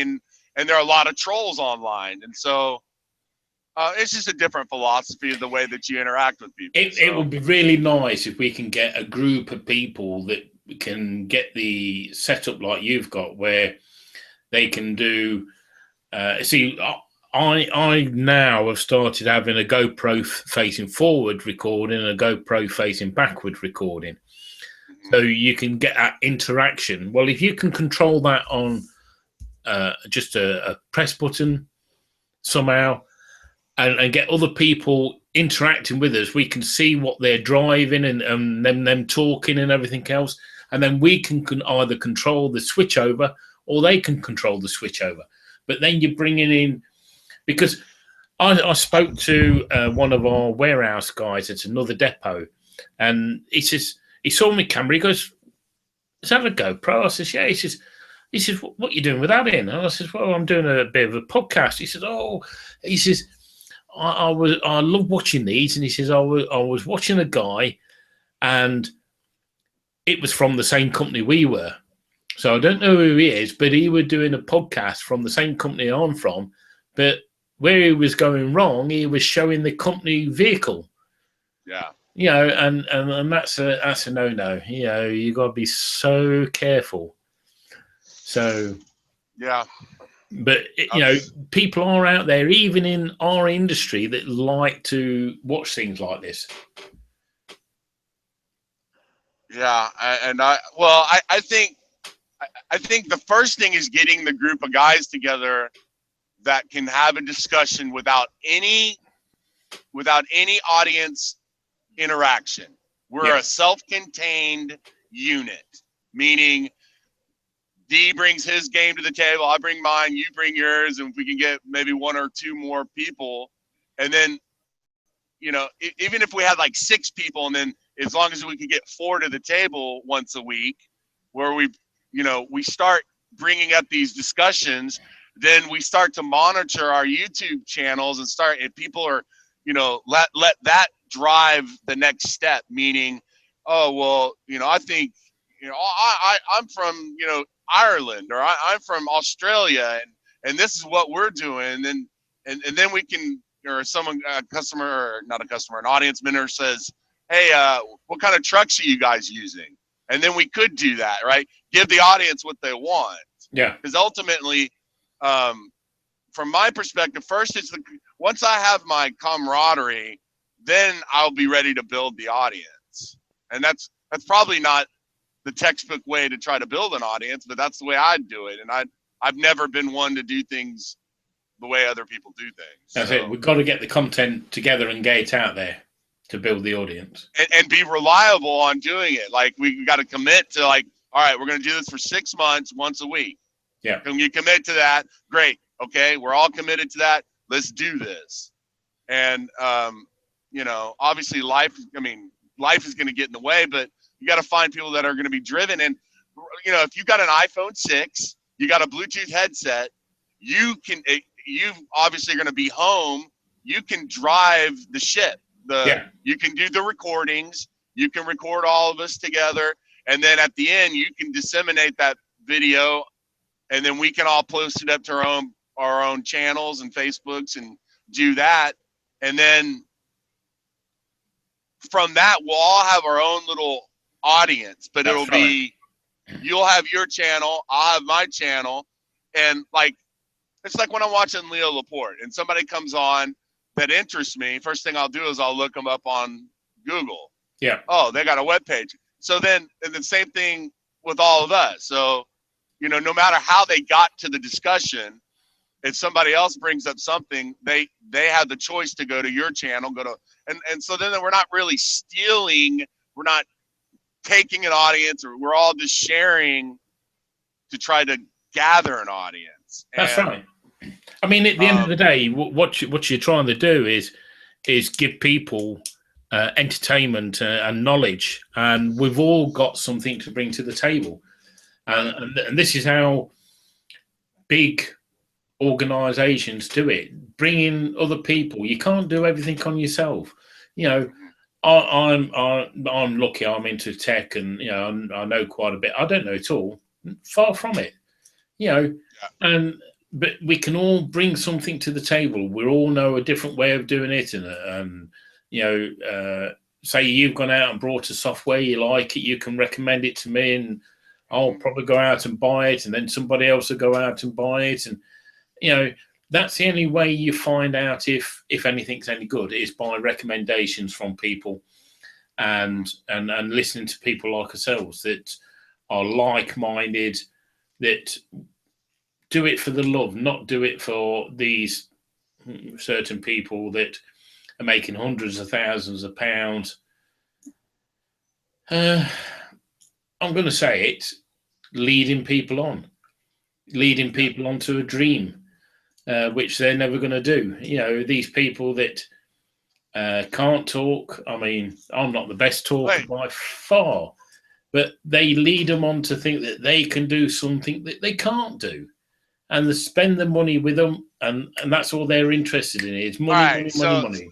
So the thing is like, you've got to have the gift of gab. You've got to be likable, and you have to have the tech knowledge. Okay. A lot of people have one leg of the table. Very few people have all. Okay. Very few people. And, I've learned that the hard way over the last 5 years. I've been doing podcasts for, this will be my 6th year of being live under a mic, interviewing people and doing this. And I don't have a lot of friends from it. And I finally kind of figured out that they're not a lot of people who can do it all. No, there isn't. So, you know, me and you have remained friends. Me and you, D, have remained friends. And I've got 1 or 2 people that I'm sure I could encourage to get into, to take that leap of faith. Like, I think I know people that don't know that they're good, right? Yeah. Like and then it's just like you listen to D talk about before we met, and you know, I encouraged him to kind of do some of this stuff, and next thing you know, he's doing his own what's it, the thing on Twitter, Periscope, and he's leading conversations that he never used to do that before we met. Yeah. And you know, a lot of the things that we kind of you know, we talked a lot of just stuff on like Alex Jones and, you know, the New World Order stuff and all that stuff that he really wasn't privy to. Once I kind of pointed him, I'd be like, have you checked this out? Have you checked this out? And next thing you know, he was on the same path I was on 10 years ago. Yeah. So, and he thanked me for that. And I was like, dude, man, it's like, don't thank me. It's it just broadens his scope of information. Yeah. And then I told him, I go, now it's your job to go do that to somebody else. Yeah. I go, and that's what we're here for. Then bring them to the table. Right. And I want, you know, at the end of the day, if we can engage people that are in this industry, in the trucking industry, but me and you know more tech than most tech people. Oh, so I like to think so. You know, I mean, I've spent a lot of time on tech and a lot of money and a lot of time researching and looking into things. So, you know, if we can bring something to somebody else, I mean, when I walked into that Apple store in Leicester and they go, is that a GoPro? As though they've never seen a GoPro. And I'm thinking, I'm going, what? It's only a GoPro. But you're walking around and you can see people just stopping and watching you. Like, what's he doing with that? You know, wow, it's a GoPro. Yeah. So, I don't know, if they could see the things I've got and the things I can do with it, wow, it's blow their minds even more. You know what I mean? Yeah. But like you say, if we can get all this technology linked up and working how we want it, how we know we can, it's just the... Well, we already know we can. Of course we do. We already know we can do it with minimal, like, as long as, I mean, like, I'm talking to you from a Bluetooth, and I don't know how good but it's really, really good. And this is a $99 Blue Tiger headset that I'm using. Yeah. And it's not even my fancy Blue Parrot, which is the more expensive one. That's right. And I don't know. I just, you know, I do have my old, you know, I have the setup to get the quality sound in here. That's not that hard to pull that off.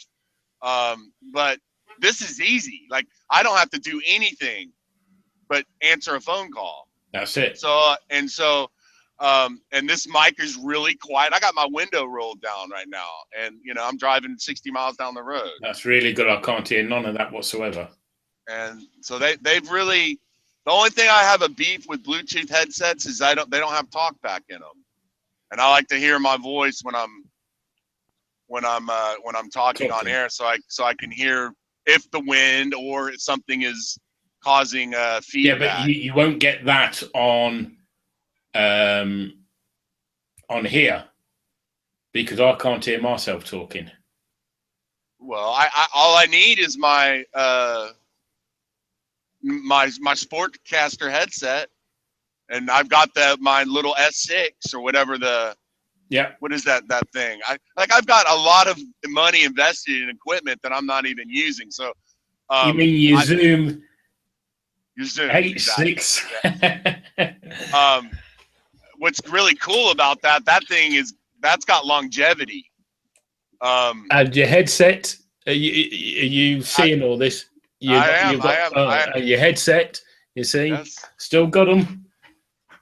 I see, and I had already got all that stuff when me and you got together. So That's right. I shared that to you, and so we have all the equipment to have crystal sound. I'm actually impressed with how well the internet performed with all three of us on when I was driving through the swamp. Oh yeah. And I mean, the thing is, we've got all this technology, all this kit, but I'm not using it at the moment. I'm not using my mixers, my stands, or anything because of the limitations with the software. That's what is really, really doing my head in. The only way I can get around it is by doing a Skype live recording, where then you can record your audio and send it to me, and I can record my audio and send it to you, and we do. But that makes it. You know what? We're not doing. Just like you said, we're not making money right now. So I think we need to. It's putting the heart before the horse before the cart, right? We need to first have quality discussions and content and relationships. To me, that's what's going to drive people, not the quality of your sound. If you're relying on the quality of your sound, no one's going to listen to you. Well, we've got better quality of sound here than some of these professionals. Podcasters. That's what I'm saying. There's nothing stopping me and you and D right now from doing this. No way at all.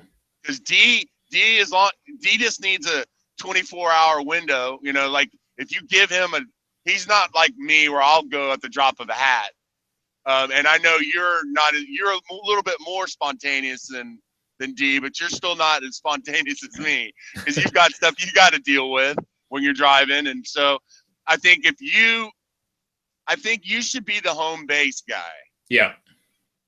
Where you've got the good internet connection. You are kind of the facilitator, the home base, and we all can control it and record it. You control the for right now, at least. Yeah. Like we can get started. I mean, did you ever download the Ecamm software on Skype? See, I think if that software only costs $50, or maybe it's $99. But if you use that software, I didn't know because I've got Audio Hijack, which is doing much better quality audio than that other one. Because I mean, this was dear, but the Ecamm gives you lossless files. They're WAV files. Well, these files, whatever I want to put them in, I can put them in as WAV files, MP3s, whatever. But I can bring in audio from websites, from anything, any source on the internet. I can bring in with this. It's amazing, mate. This Audio Hijack Pro is fantastic. It's the bee's knees. But that Ecamm software does the same thing. Anything you're running on your laptop will come through on the recording. Yeah, but what I can do with this Audio Hijack, which you can't on that software, I can separate every single element of that recording and record it totally separate if I need to or want to. But the Ecamm software gives you, so say me, you, and D were on a Skype call. Yeah, it'll give you three video files and 3 audio files or 1 audio file. Yeah. So if you wanted to do editing, which you don't have the time. Me and you don't have time to edit. No. So we need to get it right on the front end. Yeah. And that's what the Ecamm software is so awesome. Like literally, if I was controlling it on my laptop, and I can do it too. Yeah. I can record all of our things, have one big monster file. Do you know I had over 300 gigs of interviews saved on it because of I just kept saving them as those WAV files, and they're huge. Yeah. And then of course in the Skype settings you can go and change the compression, so you can have it be compressed and it's not as bad. But Like I was trying to take those WAV files from a conversation that I had and upload it to Blog Talk Radio, and they wanted like the limit's like 100 megs. So like I couldn't shrink them small enough. Yeah.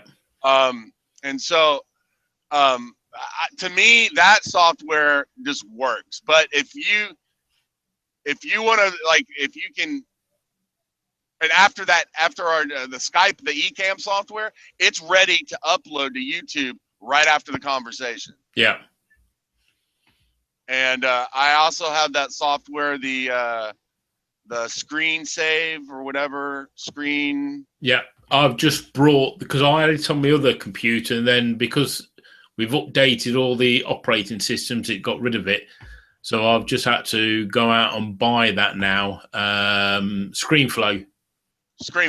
Yeah, and it works. It's amazing. And not only that, but you can take that file of all, you can set it up so if it's all one file, basically when you press play, it's got your picture, my picture, and his picture all in one picture, and then you drag that over into ScreenFlow and drop it in there, and then you can put other videos or pictures or scrolling screen. And then you render that video in ScreenFlow, and it'll automatically upload it to YouTube without anything. You come back 2 hours later, and it's loaded up to YouTube. Yeah. So, to me, that seems to be the most automated, low maintenance. I think we don't want to do editing. I mean, it takes far too long to do all the editing. Far too long. And like you were talking the other day about the volumes. They still don't have one program that you just throw your video or throw your audio in that cuts off the top, cuts off the bottom. You don't have to know nothing. You just press. I don't want the tops and the bottoms taken off of this. There is no program that does that. No. There are programs that you have several steps that are involved in doing that. You take out basically you're putting it through a what's it called, a compressor, right? Yeah. Where it softens your highs and low and raises your lows. Yeah. And then you sound more like FM radio, where nothing is too high, nothing's too low, nothing's too loud, nothing's too scream. Well, you see, on this seems to be doing that automatically. Right. But we're on Skype. If you get somebody that's talking really loud, you're up and down like a yo-yo. Right, you have to go in there and turn off the settings. There's everybody that's using Skype has to go turn those settings off so that Skype is not monitoring the levels, because it's got an automatic leveling in it. I'm going on the radio in the car or the truck. I'm up and down like a yo-yo on these professional so-called that they've done this, they know that, and I think, is it? Yeah, only because I know that there's something there I want to listen for, that I'm listening to it in the first place. Else I won't listen. Right. Where this seems to be really leveling it off and really well. And, if you're ever listening to, there's a couple of guys that, John B. Wells, he used to be on Coast to Coast, and Alex Jones, and these guys will have, Skype interviews on their radio show, and their sound is just awful. And it's because the person that they've interviewing is using a $19, headphone jack microphone. Yeah. And, you hear the echo in the room, and so just a little bit of investment in sound technology, you can really make a difference. That's it. I mean, like we say, me and you have spent a lot of time. We spent nearly a year now, haven't we? Mm-hmm. Doing things on and off. I mean, okay, we haven't done a lot just recently, but we've still been digging it, doing stuff in the background, and then realised, no, really, we need each other and need to get all this going, and because it doesn't matter how far you look, there's nobody that's doing what we're doing. Well,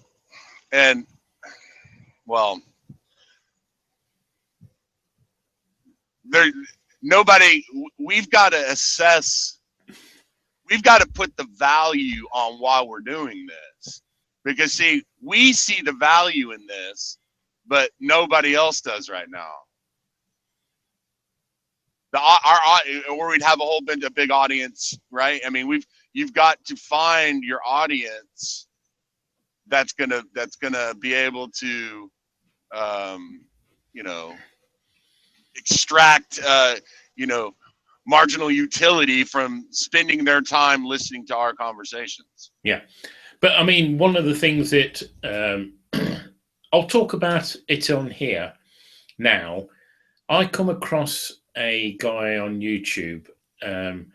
I've been dabbling with Amazon affiliate programs, and I'll put a link to, say, a GoPro or an Audio-Technica mic or anything. And the problem being is that you can't go and collect all that information from Amazon. It's very, very, very hard to make money on Amazon. And I've come across a guy that got some software, and as far as I'm concerned, it's the bee's knees. What you can do is set up a small website and put all these products on your website for people to purchase. But when they go to purchase it, it takes you to Amazon. Now, it doesn't matter where you are, anywhere in the world, it will go to that relative country's Amazon provider.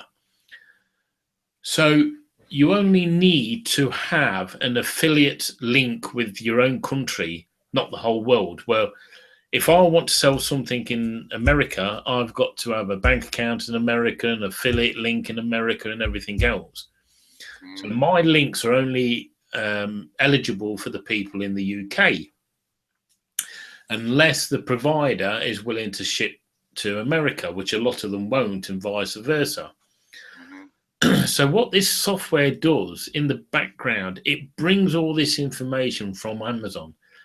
So what you could possibly do in a later date is monetize our shows by putting these links onto our show, and it doesn't matter where the people are in the world, they can go to a website, see what they want, and then go to Amazon and purchase it.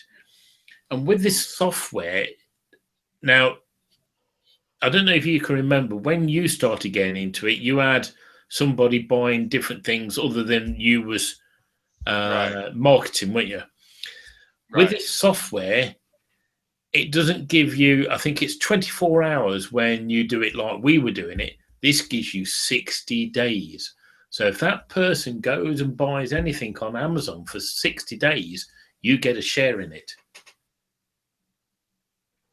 And it brings all the information from Amazon.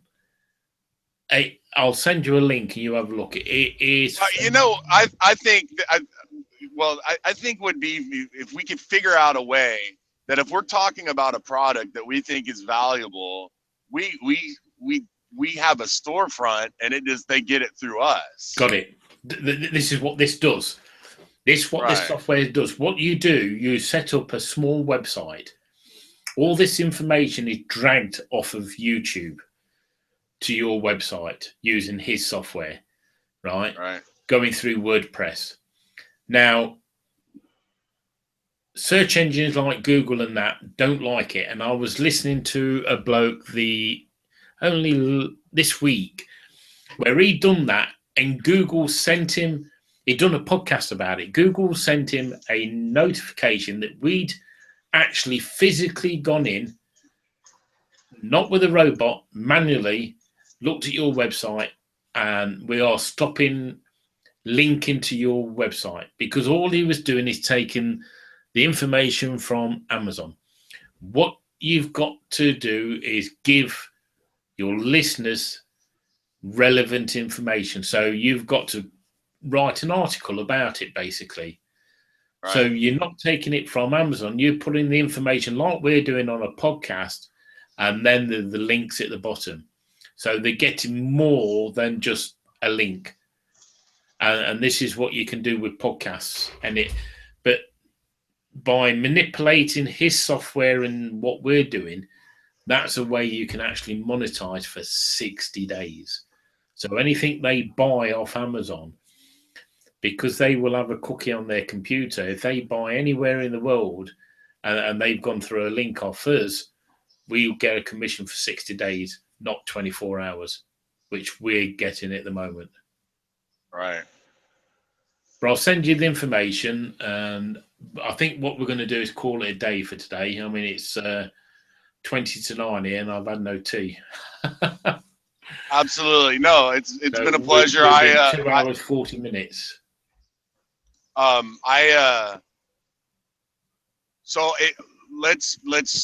Let's be proactive. When's your next day off that you want to do this again? And Right, I'm off next.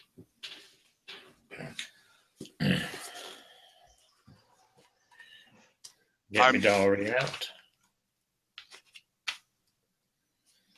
And I think that are you going to put this up on your channel or no? Yeah, this will go straight up tonight. Okay. Right, so I'm back. I'm back on tomorrow evening for the next 1, 2, 3 days. I'm off on Saturday, my next day off. Okay. This coming Saturday, if you're around. I have a feeling that if D is not listening as we speak, he will listen to this. He always does. And let's touch base with him, and let's try to do a like I said. Let's you pick. You know, I know when you get 3 chiefs in a room, I think if we all like want to bring 1 or 2 topics or 3 topics or however much time we want to do it for, that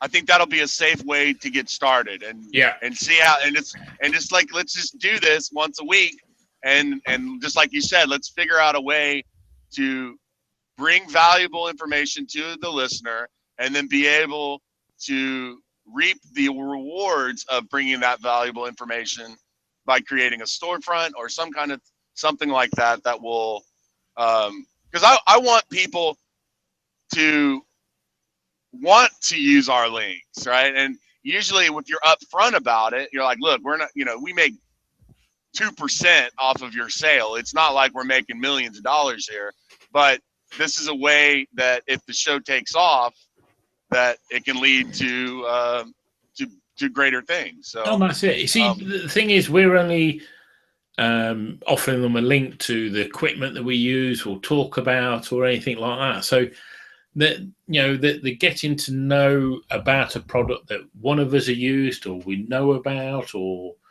something like that. I've spent so long in looking for equipment, and I will not buy it until I'm 100% sure that that's what I need. But I think becoming problem solvers, right? That's what me and you are really good at. Like if somebody were to call in and go, I want to be able to do this. Well, me and you put our heads together can create that solution. Exactly. Now, and I think that if we give that away for free, people are going to want to use our links instead of try to hoard it. Well, if you join our Patreon page, then you can, have a 5-minute, some of these guys on these Patreon pages that you got to pay them $20 to have a phone call with them. I actually, sorry to cut you off short there.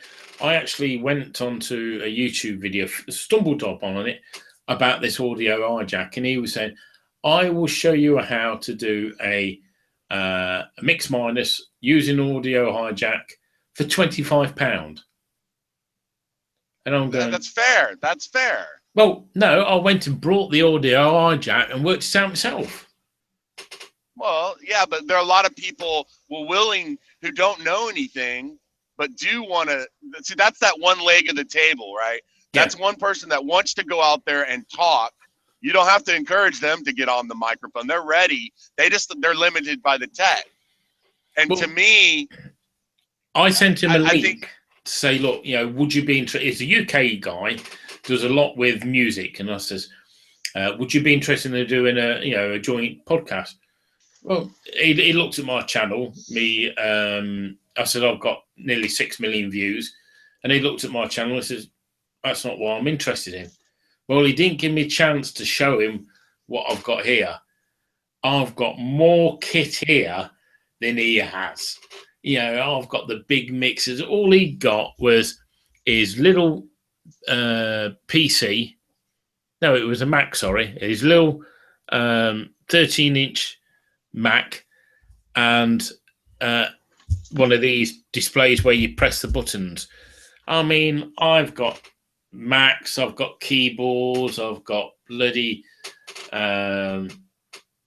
I've got so much stuff here, mate. It's unbelievable.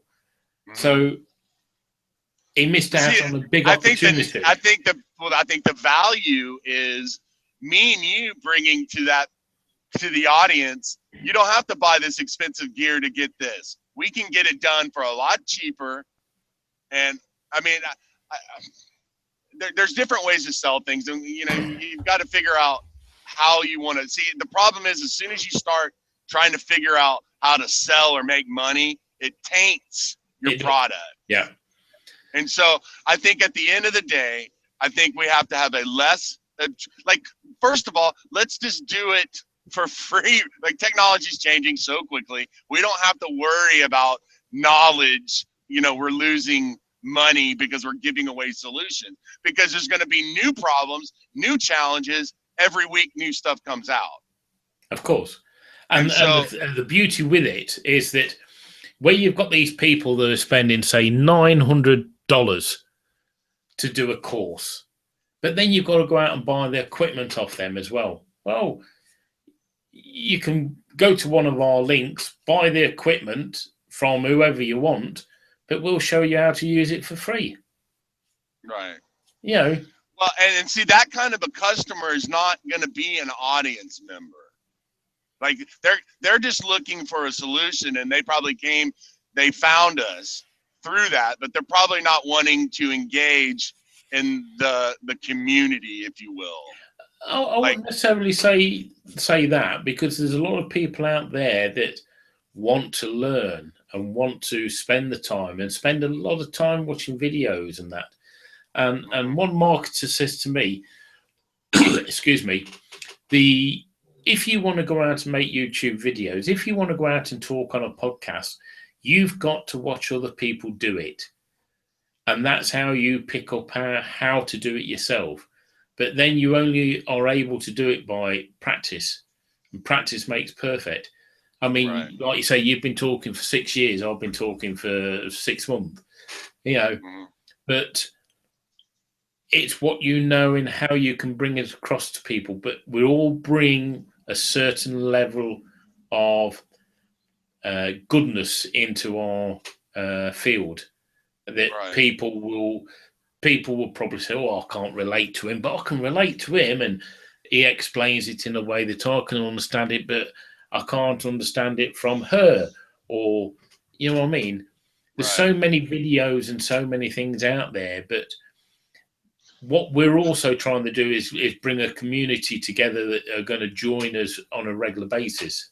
Right. And that's like, I listen to the tech guy when 30% of the phone calls is somebody calling. He wants to know his daughter's going to college and he wants to buy the computer for her going to college. And he answers that question. He keeps answering it every show.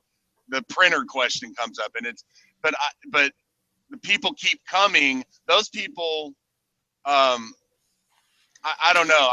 It just seems that focusing on helping people, you ain't gonna go wrong. So that's it. That's as long as that's why I do listen, and I might hit speed up on the podcast when these kind of calls come on Leo's show, but I still listen to him because I like the way that he handles questions that people ask him every day. Yeah. And it gets annoying. It's like, well, my computer will reboot it, and it's the same answer to the question, but in a different way. but in a different way. And Taylor makes that answer for the listener that calls in. So I mean, ultimately, I would like it to be like an interactive show, but then that's when the Chiefs are going to get up. You know, that when we're taking interactive calls, and somebody has, if you're going to have a group of people on a call like that, we all have to give in to the one person that's controlling the phone call. Yeah.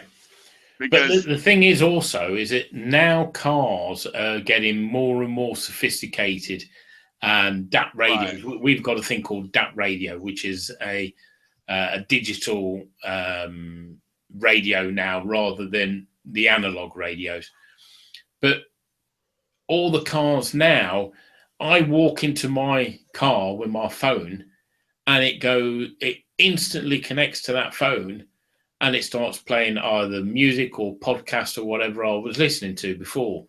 And as soon as I press, I've just brought a new car. I've got rid of me big 4-wheel drive. I've got a little car now, which is beautiful. And as soon as I open the door, it stops it there. When I come back, press that start button, it starts again. And this is where more and more people are going to be listening to podcasts and listening to shows like this. Right. Well, let's do it. Let's touch base, and this will be up tonight, and then me, you, and Dee need to like get together and let sometime between now and next week, and like maybe just have some kind of an order of or like the topics or whatever that we want to discuss. And yeah. And then that way we all can be ready. So I can have something to say about what you want to say and what Dee wants to say, and vice versa.